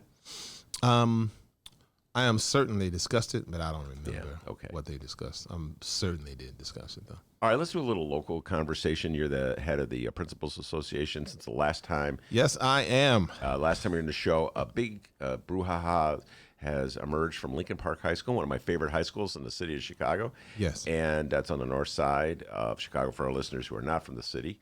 And it's really, I think, reinforces the point you made in passing the last time we were on the show, Troy, that teachers need a union. I mean, principals need a union. Yes. I believe that was my first reaction. So if you can, just summarize what went down at Lincoln Park High and the impact it had on the principals. So CPS called in the principal and assistant principal for a meeting downtown and handed them a termination letter. 2 termination letters. One of them was a basic termination letter letting them know that they were terminated without any kind of accusation. And then the other one was slightly more specific in saying that you've been terminated because of alluding to some kind of misconduct without mentioning what the misconduct was. And both of them were in shock. They told me, and they've said repeatedly during interviews. And in the month or 2 since this has happened, CPS still has not told them exactly what they are charged with doing. They've put out a lot of vagaries in the press to attack their character, lots of vague charges, like retaliating against the student. And in my response, in their response, what did I do? Failing to report. What did I fail to report? I mean, what is your evidence of this? And that's what CPS has failed to do. Provide any evidence whatsoever or any specific charge in terms of what exactly, not some vague reporting about, but what did I fail to report? They haven't provided any specific charge, let alone specific evidence to back up the charge. And, you know, the way I say it, look, you know, I've been a principal, I've been a teacher. I wasn't a math teacher, but I've been around enough math teachers to know when you turn in math work, you have to show your work. And if you don't show your work, you get no credit, right? No, you don't show the work, you get no credit. And I say the same to CPS. Show your work, Janice Jackson. Show your work, Office of Student Protections, or as we call them, the Office of Secret Prosecutions. Show your work. And up to this point, they have failed to show their work. And I have come to believe they can't show their work because they didn't do any work. That this is all these charges are paper tiger. They thought they could get away with it. They misjudged it. And now they're trying to hold on. You know, there is no holding on to this. You have no evidence. You went after these people for whatever reason, scapegoating them to make it look like you were doing something so that the Office of Civil Rights would get off your back, give people the perception that you're trying to do something when you're you are the problem. And we've got research on that since I've last been on the show. We poll principals. Well, let me, before I get into that, but finish this point about showing your work and giving people evidence to back up. It's like CPS is some totalitarian, undemocratic regime, man. That what they do, they got no due process whatsoever. That's a basic right in America. If you're going to take someone's life, their liberty, or their pursuit of happiness, which is like their employment liberty, you must have a hearing where evidence is presented. And they have to have a chance to respond to that evidence, face their accuser. They got none of that from CPS. And they just ran roughshod over their lives, their reputations, their careers with not one lick of due process, not one piece of evidence. How in the hell does that get done in America? You know, it's as if they've sort of adopted the view of our president. Like, I just do what I want to do. I have the power to do it, and I'm going to do it. That's what CPS is, man. And so that's what they did to them. And so in the wake of this, let me answer your second question too. Principals are pissed. They're scared. People are like, it's like they're angry and scared at the same time. It's like they can just walk in and do this to you. No charges, no hearing, no evidence. Like, what's going to stop them from doing this to me? And so what you have are people who are like, I have to get the hell out of here before these people ruin my career. If they can do this to John, if they can do it to Michelle, they can do it to me.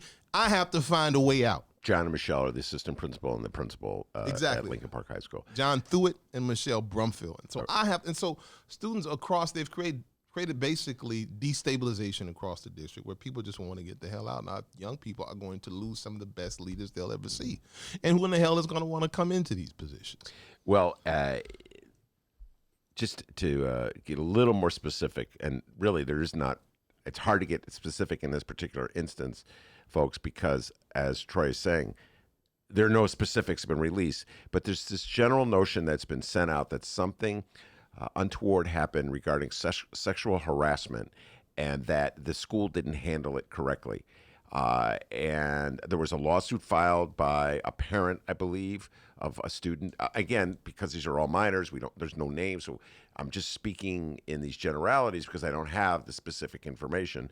But this notion that something in the category of sexual harassment took place and that the principal did not handle it adequately. That's the most general accusation that has made.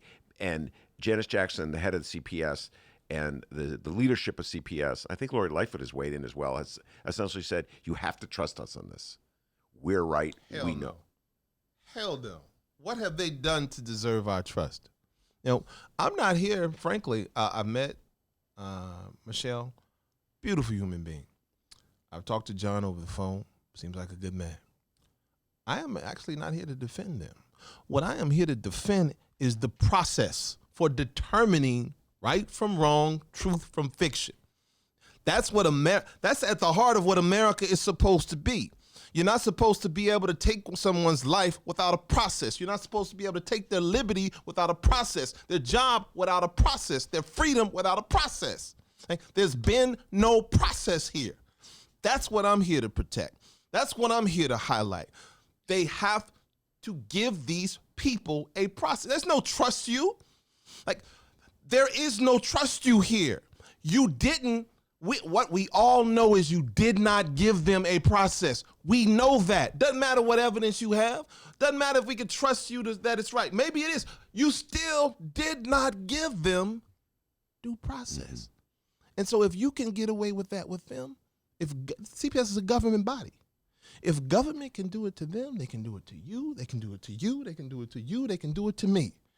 We all have to be enraged at this, because if someone were to accuse you of something, you out there listening to this podcast, if someone were to accuse you of something, what is the process for determining whether that accusation is true or false, or does the accusation just become you, whether it is true or not, whether there's evidence or not? The thing that we have in this country to protect you from that is a process. And there is no trusting them because there is no doubt you didn't give them a process. And by the way, part of the reason that Troy is so passionate on this issue is that a very similar thing happened to him when he was principal. I wrote about it, talked about it. We've discussed it. Before he became the head of the Principals Association, he was the principal of Blaine Elementary. And I believe, Troy, they cooked up a case against you because, for political reasons, you were outspoken in your opposition to Mayor Rahm. You were outspoken in your support for Bernie Sanders. And so they cooked up a case against you. Something else is going on here. Yes. Because I don't think it's politics. I don't know the two people involved. I don't believe they have any politics the way you did, and everybody always said it to you, Troy. They said it to you. They go, you're going to get in trouble with that big mouth of yours talking to Ben Joravsky. You're going to get in trouble. And they cooked a case against you. So I don't know. The Lincoln Park thing is so baffling. And I've said this from the get-go. It's counterintuitive. They had this case. They made this accusation. They removed the people from office. Lori Lightfoot said, "Trust me." Janice Jackson said, "Trust me." And Lori then Lightfoot should know better. I can see Janice saying something that's stupid. Our mayor should not be saying, "Trust me," in a matter where no due process was given. That she is too smart for that. She ran on a platform that was too high to stoop that low. Janice, I'm used to her going that way. Lori Lightfoot should be ashamed of herself. And a point I was just going to finish on was that the students walked out in support of the principal. So that's the counterintuitive part. Like they said, "Trust me, there's something bad happened," and then the students walked out in support of the principal, which gave me pause. Well, maybe there's more to the story than they're officially letting on. There might be. At the end of the day, even if they have whatever they say they have, if you have it, why didn't you give them a process? By the way, it gets back to the issue of should principals have a union. If a teacher is called on the carpet for one reason or another, generally the union provides representation in the form of a bargaining, whatever they call bargaining agent, who can sit in and represent the teacher. Grievances. There are all these procedures that are available. At any point, did your association get to sit down on behalf of the principal and the assistant principal at Lincoln Park High? That's the crazy thing, because there is process. There are these pre-discipline meetings. Our attorney goes in. We just had a couple this week where CPS was a principal supervisor was charging two folks with just ridiculous charges in relationship to protecting a student. Principal had the staff go to the kid's house to make sure the kid got home safely, and also to talk to the mother. And they tried to charge the principal with something related to releasing the kid to someone in the house who was not on the form for picking up a kid for school. But they weren't at the damn school. The kid was at their own house, and the person was at the house. And also charging them with something in relationship to not contacting the mother. They went to the house to get the mother. They didn't just pick up. They went to the house. Insane. Anyway, we went in to represent this particular principal, and it seemed to go well. I don't suspect that any discipline will be there. We were able to argue the evidence and the facts. Mm-hmm. Right? If you got it's an interesting case where the fact they didn't have the facts, and they gave the principal a hearing or this process, and it showed that the facts were on the principal's side. And so I would imagine there's not going to be any discipline here. We'll see what the hearing officer decides. But in the case of Hewitt and Brumfield, at Lincoln Park, there was no process whatsoever. And so, yes, normally when there is a process, we sit in and we represent their interests in that process. Mm-hmm.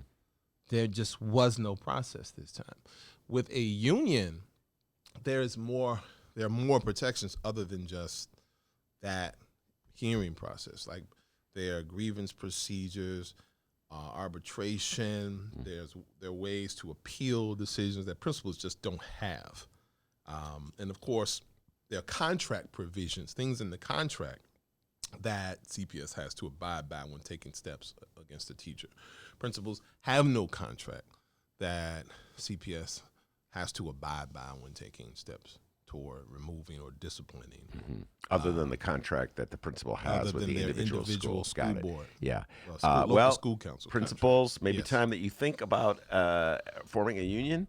I say this as I would point out, principals, if you're listening out there, I'm just thinking in journalism. More and more newspapers and journalistic associations are forming unions.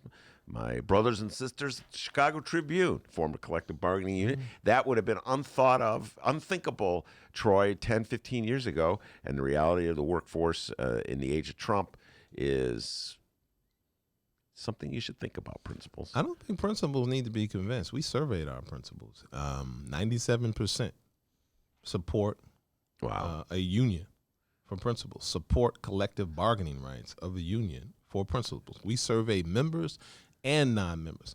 97% of our members supported, 96% of our non-members supported. And the interesting thing, ever since this whole Michelle Brumfield thing came out, And I went to the board, and this Lincoln Park thing came out, and I went to the board to call the board out on this whole process. And I remember I sent the video out to our members. We've gained almost 70 members in less than a month. Like there were only about 500 out there who weren't members, maybe 400 out there who weren't members. And we, getting back to the collective bargaining, we wrote a bill, because they have collective bargaining for principals in New York. They have it in California. They have it in Maryland, Connecticut, New Hampshire, New Jersey, I believe Michigan. There's about 20 states where principals and assistant principals have the right to bargain collectively. In fact, the U.S. News and World Report, top education states, they come out with their top education states, K through 12 education, every year. Every one of the top 5 states gives collective bargaining to school administrators. 4 of them explicitly give it to principals. And so the schools that get the best education results all give collective bargaining rights to their principals. Oh my God, you sound like me. We're going to end this particular conversation. Take a break, Candis. You sound like me back in the day when I'd be fighting with the charter school, the charter school advocates who would be telling me that charter schools do a better job of with kids and their test scores, and I would just point out like every single high-scoring suburban school just about had a union, was a collective bargaining association. The charter school's response was habita. They had no response. Habita. All right, we are going to take a break. Should I read this now, D? Or should I read it after the break? Isn't there some event going on that you I guess the answer is yes. You mentioned it last week. I just can't remember. Let me tell you this right now, young man. Please Eroding beaches on Chicago's lakefront, warmer winters in the upper Midwest, microplastics in our water. What can any one person do? What can any one person do? Well, I'll tell you. Our best hope for saving the planet and ourselves is through the power of we. No, I didn't say power of weed. Get your head on right. All right, Power of we. Get to the 9th Annual One Earth Film Festival, the Midwest premier environmental film festival. It's March 6th through the 15th. What day is that again?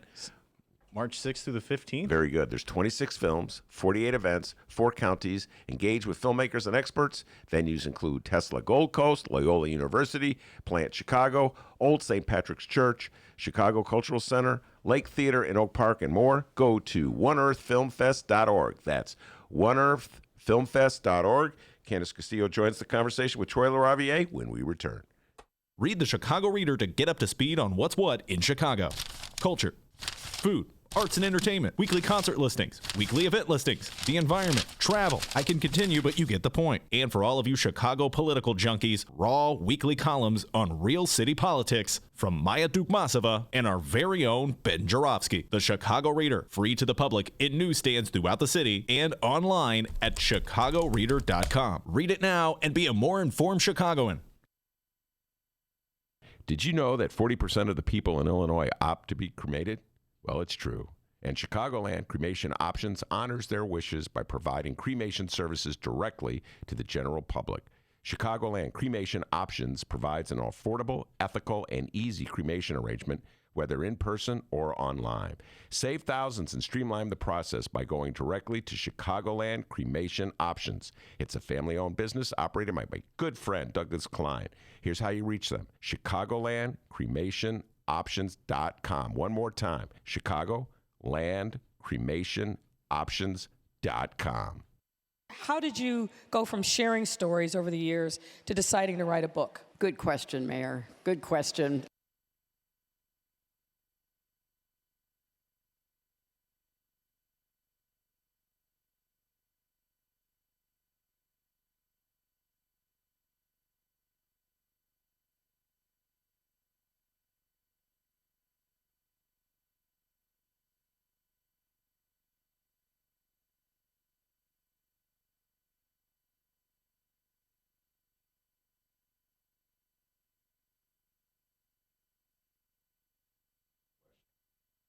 All right, as we speak, there are a crap load of states placing their Democratic primary votes, and we would like to invite all of you listening at the moment to join Ben Joravsky and our Chicago Reader colleague Maya Dukmasova at the Chicago Reader Super Tuesday Watch Party. It's going down at the Promontory, 5311 South Lake Park Avenue tonight. There will be food for purchase. And as I said earlier, so much political punditry. I'm not sure if you'll be able to handle it all, everybody. The event starts at 6 p.m. tonight, and it goes all the way until 8. Ben and Maya will be discussing the results as they come in live tonight. So join us. I mean, if you're just planning on hanging and watching it at home anyway, might as well go join us at the Promontory. And as I said earlier as well, all of our Mayor Pete, Amy Klobuchar, and Tom Steyer supporters, don't worry, there's alcohol, all right? Drink your sorrows away at this event tonight.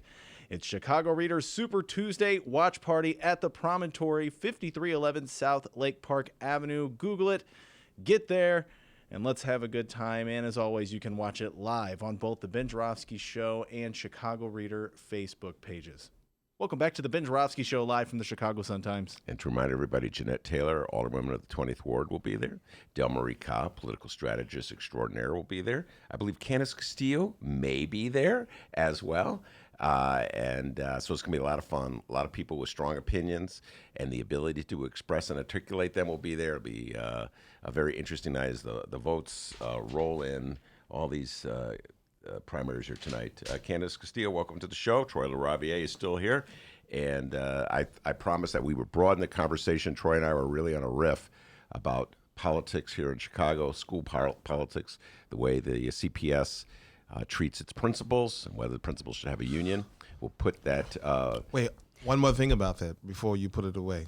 We wrote a bill, and it is being sponsored by Representative Rob Martwick. State Senator Rob Martwick. Yes, State Senator Robert Martwick in the Senate. It was filed a week and a half ago.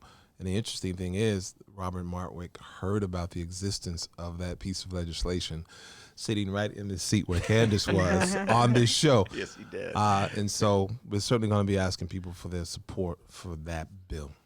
Should principals have a union? Should principals have collective bargaining rights? Absolutely. It's crazy that they don't. Most managers in job places should have some collective bargaining rights of their own.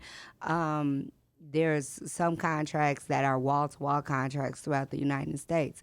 I'm not saying that anybody needs to have a wall-to-wall contract, but everybody in the building needs to be represented. So, yes, principals should have a union. No, there should be no, we fire at will. For what? That's not the way this works. Well, when Troy mentioned the union possibility, Candace, the last time he was on the show, it kind of blew my mind. I said it right out there. I mean, I just like principals in a union, and Troy knows this. Where I come from, this traditionally, principals have sort of been acted the role or given the role as like precinct workers, if you will, for the powers that be in the city of Chicago. And when Troy LaRaviere emerged with a different perspective, the assumption was he won't keep his job long. Someone's going to fire him, which, by the way, proved true. 2 years it took. But that's a long time. And union organizing 3 years. That's a long time. Usually you get fired in the first 3 months. I mean, especially in schools. Maybe it was because I was in the South when I was organizing schools. But, yeah, it don't take no time. Good job hanging in there for 3 years. He hung in there for 3 years. Then Rom said, let's get rid of him. That's a lot of time. Yeah. I mean, look, the Heritage Foundation, the Black Alliance for Educational Options, the Latino Alliance for Educational Options, are both funded by the Heritage Foundation, has done a number on American education.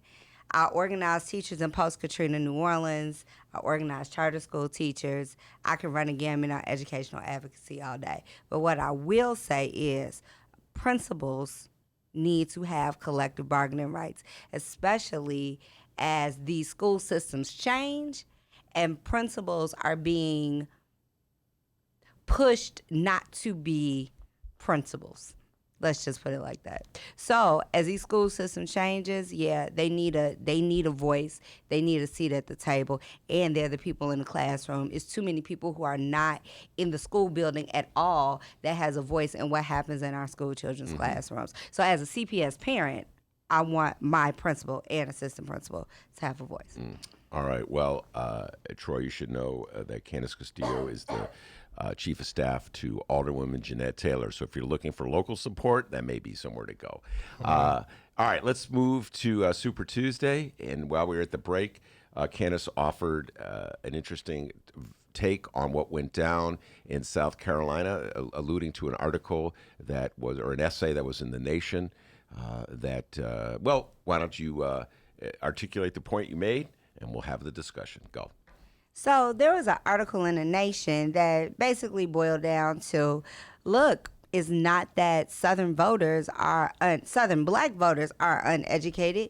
It's that they don't trust young white people. And guess what? They have a point. I don't care if you support Bernie Sanders or not. So I put this up on Facebook and somebody pushed back that Bernie Sanders should have been in Selma. Look, there are educated, very educated Southern black people, very politically involved Southern black people. And just because they disagree with you does not mean that they're uneducated or don't know their rights or don't know who Biden is or what he has done. Yes, we are the most forgiving voting bloc.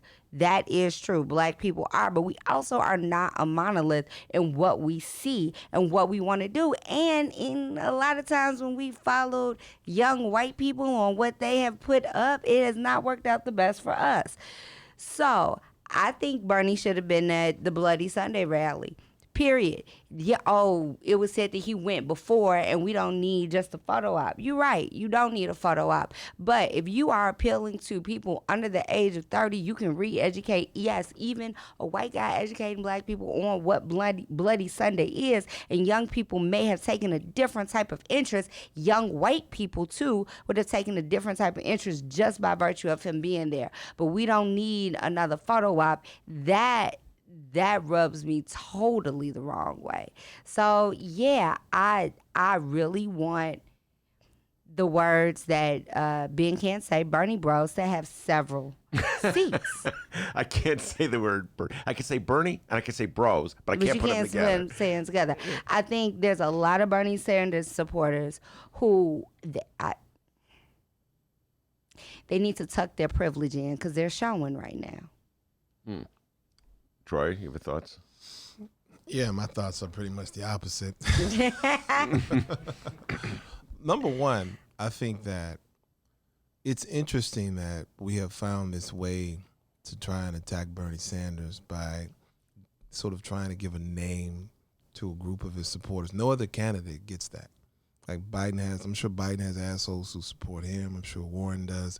But for Bernie, for whatever reason, we've sort of crafted this narrative and given a name so that we put Bernie's name on it, right? Bernie Bros, so that we can attack Bernie through the actions of some of his supporters who may or may not be in line with what Bernie believes. And I can say that from experience. I'll never forget being at the Democratic National Convention and these people you would call Bernie Bros. And in 2016. And there was a lot of women who were among them. There was a text that came out from Bernie. Do not disrupt the floor. Bernie Sanders is asking you this from the bottom of his heart. Do not disrupt the floor. Don't disrupt when Hillary goes up. We have to unite behind her because Trump cannot be our president. Bernie was clear. Yeah, he could not have been more clear. He came in to give us all a speech, 1,000 of us in this room. And when he got to that point where he said, we have to support Hillary, I didn't do it, but I was in the room. So booed him, booed Bernie, right? So like, how can you blame him for them booing him? If you can't blame Bernie for his supporters booing him, then you can't blame him for all this other stuff, some of this other stuff that you see sort of the most sort of radical or whatever of his. So it's like, you critique that, but let's not try to pass them off as Bernie. You hear what I'm saying? Mm-hmm. And I'm not saying that's what you're doing. I'm saying that's what I've seen, because frankly, I didn't hear you do that. Yeah. But I heard it done quite a bit. So that was the first part of it. The second part, in terms of what I disagree with that you said, is this idea. It reminds me of what the charter schools do when, you know. Did he just compare me to a charter school? Yeah, you'll get your response. Yeah, so when people come out Clean and it talk up, about. When people come, I'm not cleaning anything. I'm gonna say exactly how I mean it. When folk come out, they do this all the time. When folk come out and they talk about black parents and their choices, you know, and these parents choose charter schools. These parents chose those charter schools. They chose it. And then a lot people who are pro-public will say, well, these parents don't know about X. They don't know about Y. They're probably not aware of all these horrible practices. And then they come out like, oh, and so you don't think these parents are educated enough, or you don't think you're insulting the intelligence of these parents by saying that they don't have what it takes to pick the best school for their children, right? You know, and I know that that's a BS argument. That many of the same people who are picking these charter schools are the same people who go to payday loan stores. Like, people make bad decisions. People are I wouldn't call it uneducated, because that's a rough word to just put on people. But people make decisions with a limited amount of information. Decisions that are not always in their best interest, whether they be poor black people, poor white people, it happens.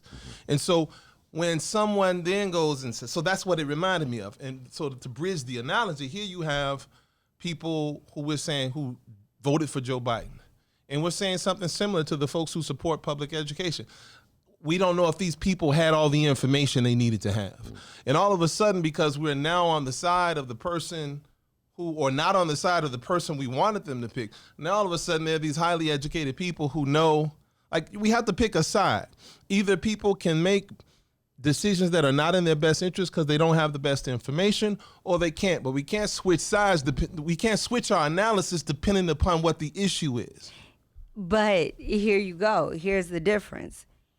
Whose job was it to make sure that the people were educated on all they needed to be educated on Bernie Sanders or Elizabeth Warren or any other candidates? That's the campaign's job.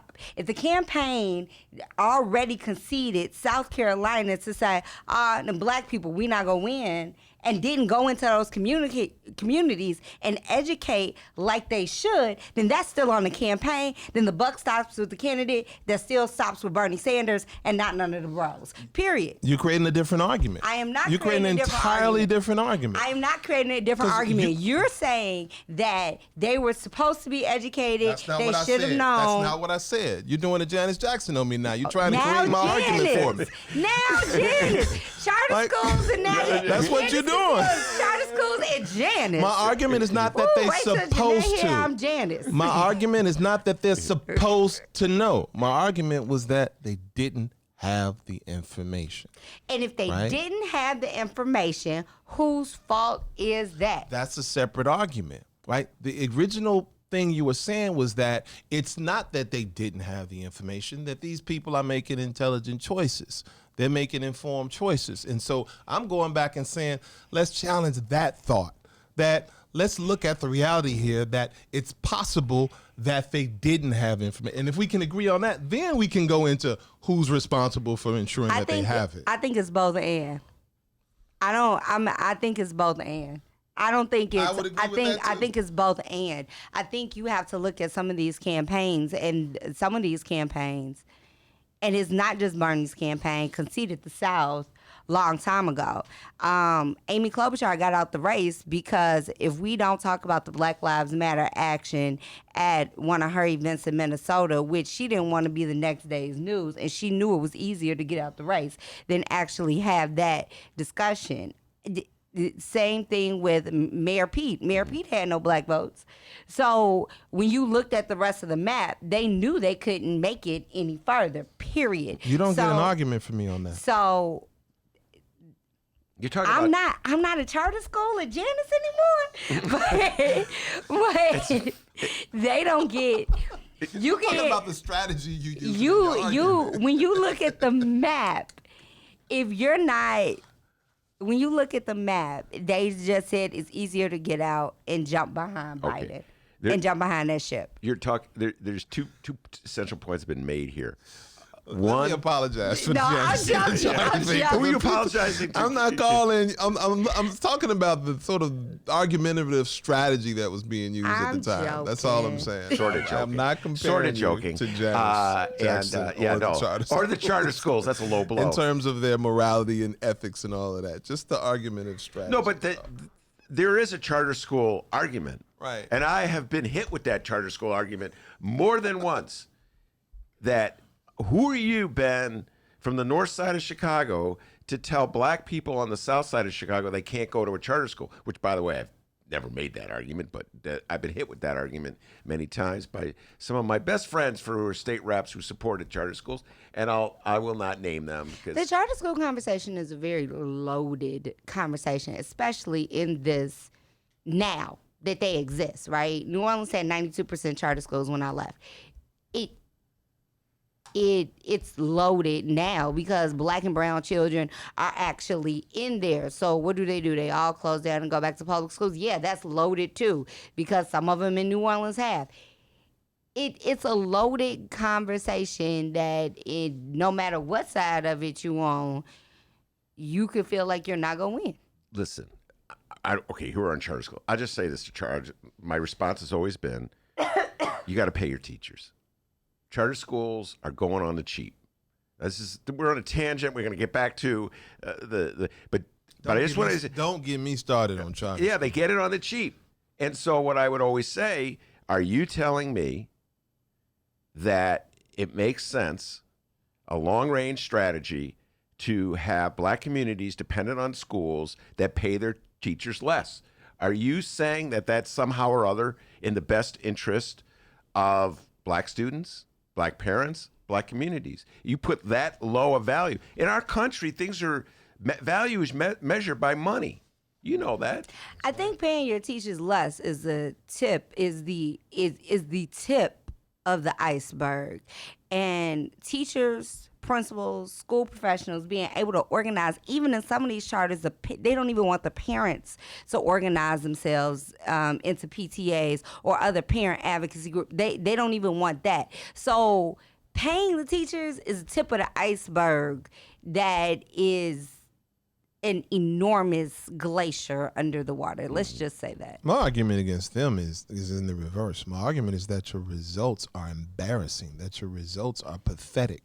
When you look at the students who are at a similar income level and compare what happens to the charter school students at a similar income level with public school students at a similar income level, the growth that the public school students get soars far above and beyond anything a charter school can do.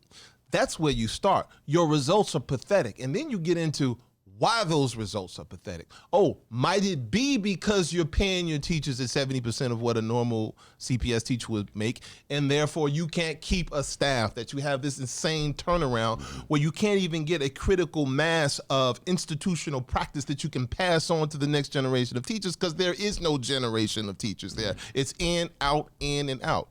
So, but you start with the results. In terms of college persistence rates, I did an analysis of the Noble charter chain, because I was talking with their principal and she was really toxic. What was her name? Ellen Metz. She was the principal of the first Noble, and now she's like a bigwig in the larger Noble network. And she was toxic about public schools. She was talking about Clemente and Farragut and how much better what a great college persistence rate her kids at. And college persistence is 2 years into college, you're still there, right? You're persisting. And so I said, look, what are your kids' 8th grade Explore scores when they come in? It's like an ACT equivalency test back then. They don't do it anymore, but it's like an ACT.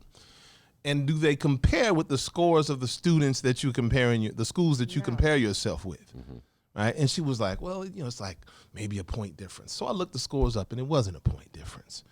It was like a 13 to a 17. Which is a world away. And so you start, that's why your college persistence rate is high. You start with students who are on a college-ready trajectory. But then I took it a step further. I took the data from all the Noble chains, and I looked at their 8th grade freshman Explore scores, and they range from 16 to 18. That was their range. So I said, okay. Now let me find all the CPS schools that also have 16 to 18 and then compare college persistence rates. So I made that list and then I sorted it. I put all the Nobles and all the CPS schools and sorted it by college persistence rates.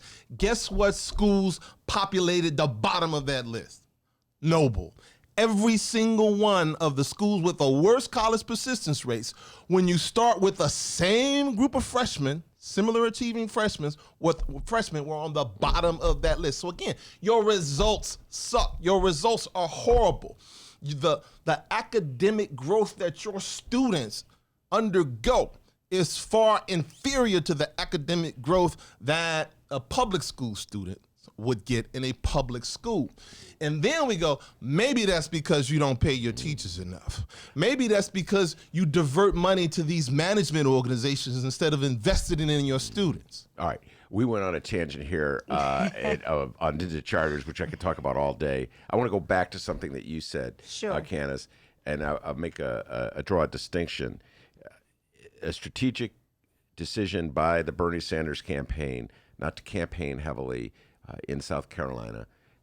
And this is the second go-around, an inability, Bernie Sanders, to defeat the establishment Democrat for black votes in South Carolina. The same thing happened in 2016 with Hillary Clinton. I'm not going to say that the Bernie Sanders campaign did not have a strong team in South Carolina, because they did. They wouldn't have come on second if they didn't. However, what I am going to say is Biden had not even close to the amount of investment that anybody else had in South Carolina. Elizabeth Warren also had major investment in the beginning in South Carolina.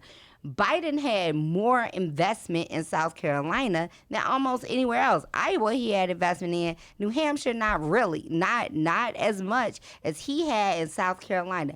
His strategy was to place all his eggs in the basket of South Carolina. And it's also strategy, let's not fake the funk. It's also strategy that all these people are coming out of the woodworks supporting him. Let me tell y'all something, whether you know it or not. He probably had all these endorsements 3 or 4 months ago, and they decided, let's throw them out at Super Tuesday or right after. That's campaign strategy, like 101, ladies and gentlemen. When the iron is the hottest, that's when you strike. That was campaign strategy. I am saying that Clinton and Biden knew you go in early, super early to South Carolina. They went into South Carolina and made them investments as early as possible, period. And that's what they're doing all around the South. It sounds bad when I'm about to say it, but Biden has a Southern strategy, period. His strategy is to sweep all the Southern states. There you go. And it maybe not easier to do. I had a friend on Facebook today to say that every Biden speech is a noun, a verb, and then Barack Obama. That's what he says. A noun, a verb, maybe an adjective, and then Barack Obama. Like, that's how he gives every single speech. And to a certain extent, he's right. And for some people, that works. By the way, I'm not sure about the noun and the verb part of that. A noun, a verb, and Barack Obama. But that's suggesting a coherence that's not only existing in a Joe Biden sentence. So I think there's Barack Obama in every sentence. There's a Barack Obama in every sentence, Yeah. and that's strategy too. Yeah. That's strategy too. I think that we're so caught up in like a presentism in politics, though. You know, because South Carolina was the last thing, so it's like there's this kind of attack on South Carolina, the candidates, or praise of candidates based on the South Carolina strategy. But, and you alluded to the second part, though, that is a bigger picture. Like, South Carolina came at a sacrifice. I read a piece where he spent no time in Super Tuesday states. While Bernie spent an incredible amount of time. Biden. Got it. But Biden spent almost no time in Super Tuesday states, while Bernie said, okay, I'll sacrifice this at the expense of spending a great deal of time in Super Tuesday states. And so we have to sort of sit back and go, Let's see if that pays off, or if Biden's strategy of trying to win South Carolina to create some momentum to go into Super Tuesday actually works for him. We don't know. I think the boots on the ground in those states is going to mean a hell of a lot more than some residual impact of endorsements after South Carolina. But I could be wrong. I agree. I also think, and I've said it, Elizabeth Warren, her strategy has always been a Super Tuesday strategy. So she's going to come out today with some delegates out of today. And all of these calls for her to get out the race today is amazingly horrible to me. All right, time out. I've been in the bubble, so I've missed the calls that you're alluding to. I've been in this little bubble talking to people all day. All weekend I heard moderates saying, Amy, get out of the race. Mayor Pete, get out of the race. Oh, no, Mayor Pete and Amy needed to get out the race For more than moderates, anybody. yeah. For moderates. Elizabeth Warren has money, and I'm hearing people on the so-called progressive side saying, listen, she just needs to coalesce for Bernie. Well, first of all, even if you are a Bernie supporter, it makes sense for her to stay in the race. If you watch that first debate with Bloomberg, Bernie didn't have to punch Bloomberg. Elizabeth did. And she punched him hard. And she has already said it makes sense for me to get these delegates because you don't want them going to where else they might go. And every Warren supporter is not a Bernie supporter. So, to a certain extent, let her stay in there and be the street fighter because it makes sense. We will take a break, and when we come back, I'm going to trot out my Michelle Goldberg theory to Candis Castillo and Troy LaRaviere. Be right back. Read the Chicago Reader to get up to speed on what's what in Chicago. Culture, food, arts and entertainment, weekly concert listings, weekly event listings, the environment, travel. I can continue, but you get the point. And for all of you Chicago political junkies, raw weekly columns on real city politics from Maya Dukmasova and our very own Ben Joravsky. The Chicago Reader, free to the public in newsstands throughout the city and online at chicagoreader.com. Read it now and be a more informed Chicagoan. And for the record, I love puppies.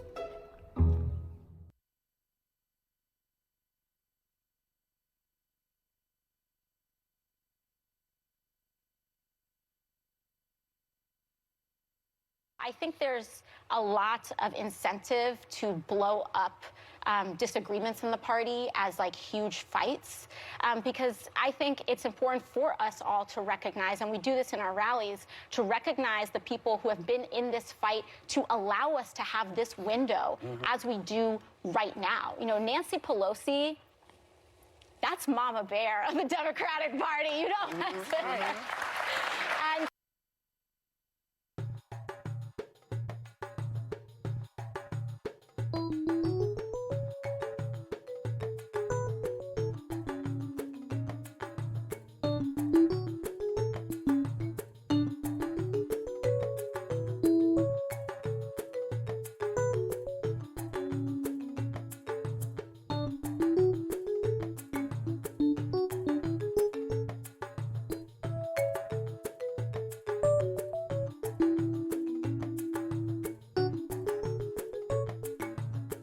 Ben, stop talking about the Bulls. We're trying to do a podcast. Welcome back to the Ben Joravsky Show. It's live from the Chicago Sun-Times. He always cracks me up when he does that, Troy. He's like, I wasn't even talking about the Bulls. Although I will. Right. Candace Castillo's dying to talk about the Bulls, but I'm saying, Candace, no, we cannot talk about the Bulls. We have to focus on politics. Candace is a huge Bulls fan, by the way.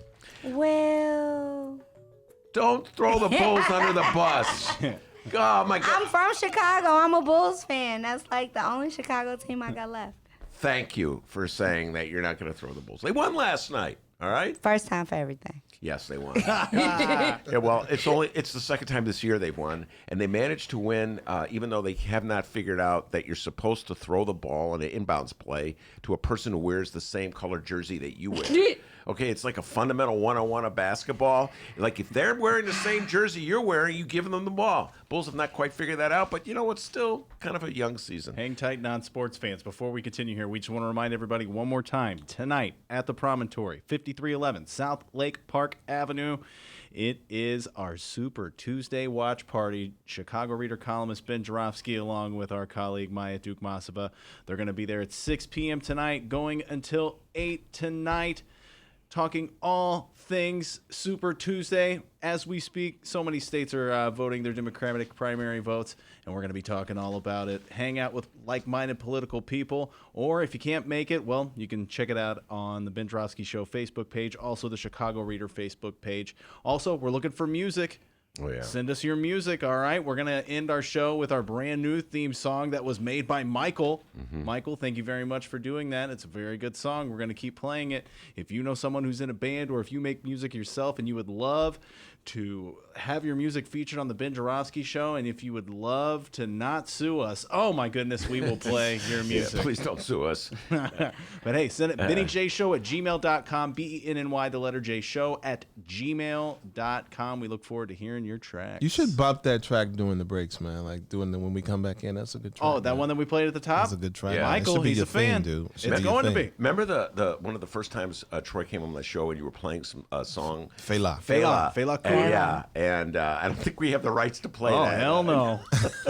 But Speaking of lawsuits and music, did you hear Flavor Flav is suing Yes. Bernie Sanders' campaign? Wait, is he suing Bernie Sanders' campaign? He's suing the campaign, the cease and desist plan, Public Enemy. Yeah, I don't know if you saw that. It was a dispute that came out over an appearance. This was it a rally in California? It was a rally in California on Sunday. Proving, by the way, He performed at the rally, right? PE, everybody except for Flav. So he's suing.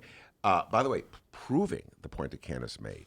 Proving the point, because instead of being down, the primary in Selma, he was in California, and one could say it was a strategic move looking ahead to Super Tuesday.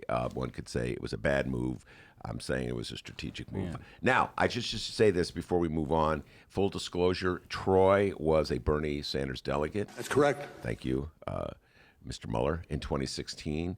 And Candis, at one point or another on the show, was articulating she was feeling the Warren. Is that how you say it? The Elizabeth Warren? So just so everybody knows. I am not dedicated to anybody. As you know, I co-host a show on the station with Cook County Commissioner Brandon Johnson, who is a Warren supporter, and I also work for Alderwoman Jeanette Taylor, who is a Bernie supporter. I am a child in a divorced home. Therefore, I will advocate for whoever gets the nomination. And last time you were on here, Candis, you said your son was having trouble finding his candidate. My son, Jaden, is definitely having trouble finding his candidate because nobody looks like a cartoon character and nobody's a black guy. Well, I would go so far as to vote for this gentleman if he's the nominee. That's how much I bleed blue. That's a podcast. Can you? Oh, yeah. Well, so people know, this is a flyer I got from Michael Bloomberg, who you talk about strategy, Candis, is already sending out flyers to Illinois voters. I got this one yesterday, even though the primary is not until the 17th. Who bid it? I took my address out of the thing. People see where I live. Rip at the top. Who bid it? The dog. Yeah, Ben was a little hungry. Dog is a huge Bernie supporter and took a chomp out of it. Look, you know how I feel about the white Willie Wilson. I am not a Bloomberg supporter at all. Oh, we had hashtag White Willie going last week. I forgot about that. The white Willie Wilson. So if have you changed if Mike Bloomberg's the Democrat, which he won't, by the way, he'll probably drop out and support Joe Biden within a week or so. But anyway, if Michael Bloomberg is the nominee against Donald John Trump, will you vote for Michael Bloomberg? I'll write in State Rep Deli Ramirez. Well, okay. Was that the answer you gave last time? I think it was. It might have been Jeanette Taylor. I don't know. Next week it'll be Troy LaRaviere. It might be Troy LaRaviere. Maybe the commish. Maybe Stacey Davis Gates. It won't be Michael Bloomberg. S-D. What if you lived in Ohio? If I lived in Ohio? Oh, yes. If you like, you can afford to do that. Because I'm going to write in Bernie. But if I lived in Ohio, I'd be vote. I would like have to swallow some vomit while I was doing it. But I would be voting for Michael Bloomberg. Is weed legal in Ohio? No, I don't think so. Why? Yeah, wait, what's that all about? Where were you going with that one? She would have to smoke some before placing that vote. A lot. Yeah. Well, you could smuggle it in from Illinois. All right, now no. Get your thoughts on this. This Michelle Goldberg is columnist for the New York Times, more or less a liberal. She's essentially supports Elizabeth Warren. She's been very kind of, what's the word? The exact word about Bernie. Just doubtful, skeptical about him.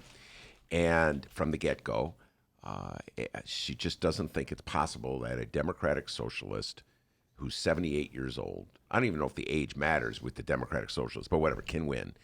And to prove her point, she cited a study concocted by, I'm sorry, it's a bad word. That's a loaded word. Good word. A study written, good word. by two professors from the University of California. And essentially what they did is they polled 40,000 people. Dang, surveyed 40,000 people. Wow, that's a lot of people. And they came to the conclusion that they found, quote, that when they weight their numbers to reflect the demographic makeup of the population rather than the likely electorate, as many polls do, Sanders beats Trump often by more than any other candidate. But follow this point. The demographics of people who actually vote are almost always different from the demographic of people who can vote. That's where their analysis raises concerns about Sanders' choices. According to the professors, Sanders loses a significant number of swing votes to Trump, but he makes up for them in support from young people who say they won't vote or will vote third party unless Sanders is the nominee. On the surface, these Bernie or bust voters may seem like an argument for Sanders. After all, Sanders partisans sometimes insist that Democrats have no choice but to nominate their candidate because they'll stay home otherwise. But if the professors are right, by nominating Sanders, Democrats would be trading some of the electorate's most reliable voters for some of its least. To prevail, Democrats would need an unheard of rates of youth turnout. That doesn't necessarily mean Sanders would be worse candidate than Joe Biden, given all Biden baggage. It does mean polls might be underestimating how hard it will be for Sanders to beat Trump. I've heard this argument articulated, Candis and Troy, by many moderates. The moderates say over and over that there is no way Bernie Sanders can win because he is depending on a strategy that has never worked in the annals of politics. Troy LaRaviere. You mean like Obama had a strategy that never worked? I would say this, that there's a big leap of logic in there. The one sentence in there that makes absolutely no sense is the idea of a trade, that their most reliable voters are not going to vote. They're going to vote. They're your most reliable voters. You're just going to get this other huge influx of people that would have otherwise stayed out of the process. You will continue to get your most reliable voters. They're not going to not vote in an election where Trump could get a second term. That's the leap in logic in there that just makes no sense to me. And when you polled on the exit polls, right? And we know people lie on the exit polls, right? But this one, when you get like 90% of our people in Iowa and 85% of people in Nevada and 90% of people in South Carolina say they're going to vote for whoever the nominee is, I don't think that if a couple of them are lying, fine. It might be 70% that's going to vote for whoever the nominee is.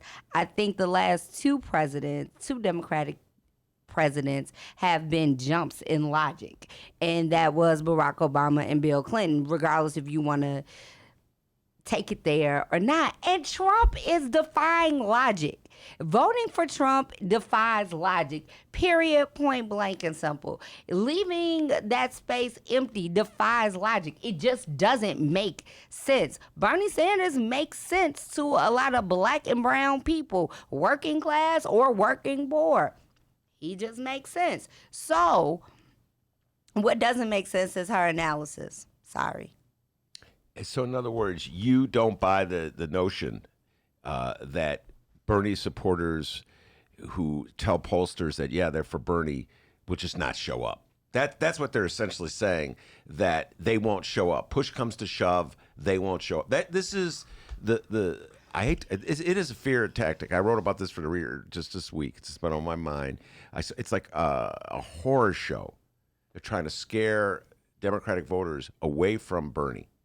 And by the way, Elizabeth Warren people out there, I just want to say this. They would be doing it to you, Candis. I know you're not a real Elizabeth Warren supporter, but they would be doing it to Elizabeth Warren if she were number one in the polls. Absolutely. So Elizabeth Warren people out there, they get kind of smug about Absolutely. They would be doing it to Elizabeth Warren. Yes, absolutely. They would do it to anybody who is left of center. Absolutely. Okay. Just wanted to get that one out there. And the other thing is that we just forget there's going to be like, 6-7 months of just, as the field narrows down, there'll be several months where it's just Bernie and Trump. And so all of this talk about this moderate and these two that, all that's going to end. Yeah. All of that is going to end. That's number one. And number two, like, people are going to get a chance to hear Bernie for the first time. Like, we know, and it's like we think everybody hears what we hear. They don't. Like, they pay almost no, people aren't paying, and the press doesn't cover them to the extent that we get the feeds in our Facebook. So once it's just Bernie. That's a valid point. Like, people months. fall in love. People get excited about this man once they hear him. And there's so many people in this country that just haven't heard him, who are going to get a chance to finally. Can you imagine Bernie and Trump in a debate? Oh my God. Candis, will you? And so people are going to show up. Will you be feeling the burn if he's the candidate, if he's the nominee? If he's the nominee, I will be feeling the burn. I might even go knock on doors for Bernie. Of course, I'll knock on doors for Bernie. Now, what I will say, if Joe Biden is the nominee, I'm gonna hold my nose and vote for him. So you're not gonna knock on doors for Joe Biden? I might not. So if Joe Biden, like this, that's the attitude I had about Hillary. I'm not doing that again. I will go to Ohio and knock on doors if Joe Biden. We can't have Trump again. Ruth Bader Ginsburg is not guaranteed to live another 4 years. For that alone, I am going to go knock on doors in Ohio and Michigan. So this is where Troy and I agree. I said on the last show, I pray for Ruth Bader Ginsburg just like I pray for my grandmother every night, if not more. You are exactly right. You are exactly right. The courts, democracy, Black folks, Latino folks cannot take another 4 years of Trump. And while I'm there, this black and brown divide when it comes to Bernie, it needs to stop. Talk about that. Because there's all these things about Latino people got it right. Like the Latino electorate is 10 years younger than the average black electorate. Period. They skew around 24, 25 when the average black voter skews around 34. We need to stop this whole thing of, 44. We need to stop this whole thing of Latinos are getting it right and they're the new emerging minority. And that's a divide that we cannot afford to let happen. Yeah. Period. I didn't even know that was out there. You know what? Yep. I always just thought it was older black people are leaning Biden, younger black people are Sanders. Like, that's what I've heard. No, it's a new thing of it's the Latino voter is getting it right. Look at Nevada. Look The how young Nevada ones. got it right, and look how South Carolina got it wrong. Wait, let me guess. You're reading that on Twitter feeds? No, Twitter comments? no. This was like a whole segment on a news channel. And not Fox. And not Fox. Okay. Was it Not Fox. Was it a news channel that used to employ Chris Matthews? Yes. That news channel. That news channel. Candace, you have to understand. I live in the Benny bubble, which consists of old school newspapers, and I just became aware of MSNBC. I really pay attention to live it. in the Candis bubble that I go to random bars and barbershops and have conversations that scare me. And then I'm like, no. All my Facebook friends, you're wrong. I don't know what conversations you're having at barbershops that scare you, but we got to end this show because I got to get over to the promontory. So before we leave, offer each of you an opportunity to promote something, tell people something that they should know about you. If there's anything you want to promote, you got anything you want to say? You can promote your radio show, even if it's on the station that Fire Me. Go ahead. That's how big my heart is, Candace. So listen to Sunday Mornings with Brandon Johnson on 9 a.m. on Sunday mornings. We'll be talking about local politics. I get to talk about local politics on that show on WCPT, or you can watch us on Facebook Live. And we got to come back. I have to come back on here to talk about Kim Fox and making sure that we get out. We'll talk to about vote Kim for Kim Fox. Fox. You got a couple minutes. Bill Conway is an actual white supremacist. We cannot afford to elect Bill Conway. If you worked hard on the Buy Anita campaign, Bill is bringing back Anita. He worked for Anita, quite literally. We can't afford him. Chicago can't afford him, especially black and brown. Chicago can't afford him. And even if you have critiques of him, let that office know that we got to get out here on March 17th and vote for Kim. So if you don't like Bernie, if you don't like Warren, if you don't like Biden, you still need to come out and vote for Kim. Troy? You know what? I think I'm going to toss my last comment to echo that comment. We have to get out there and support Kim Fox. We cannot let Bill Conway become our next state's attorney. We can't. Why do you say that? His talking points. I mean, did you see his commercial when he comes in and he talks about these offenders who had gun offenses, and if you have a gun offense, you should be locked up and you shouldn't be able to get out.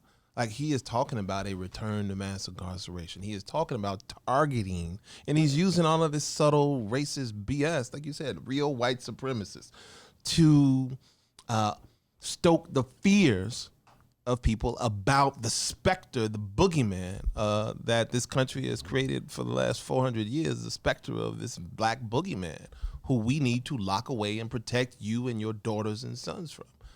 We can't have this man as our state's attorney. And what Chicago can't afford even more is more black and brown men being locked up for minor drug offenses and minor gun offenses. So what I say is, if you want to stop that, you want to stop the bleed, get out, vote for Kim Fox on March 17th. All right, very good. We'll leave with some consensus between Troy LaRaviere and Candis Castillo. I want to thank them both for coming in. Maya earlier, and Miles Porter made a return today. It's good to see him. He's been a very busy guy, playing baseball, being a young scholar, but he stopped by today. I really appreciate it. Miles, stop up and wave hey to the camera there. All right. The pride and joy of Roosevelt University, the pride and joy of Evanston High School, Miles Porter. And, of course, the man, the myth, the legend, the pride and joy of Alton, Illinois. And as Candis Castillo can tell you, he's the man who runs that board. But back home in Alton, they call him White Lightning. White Lightning. Give yourself a raise. Take it out of petty cash. See you tomorrow, everybody.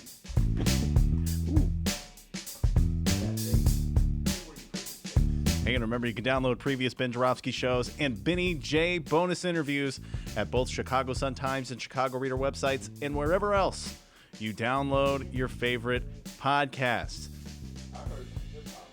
Downloaders, we live stream this program. It's true. Tuesdays through Fridays, 1 until 3 p.m. Central Time at the Chicago Sun-Times and Chicago Reader websites and the Chicago Sun-Times YouTube channel.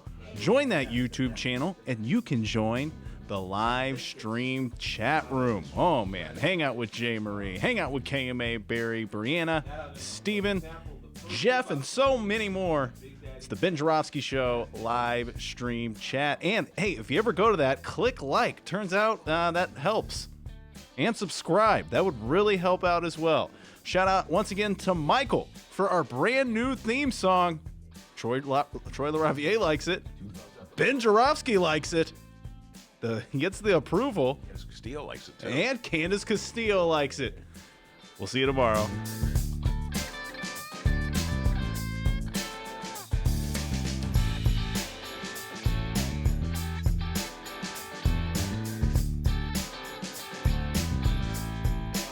Take a chill pill, man. That's correct.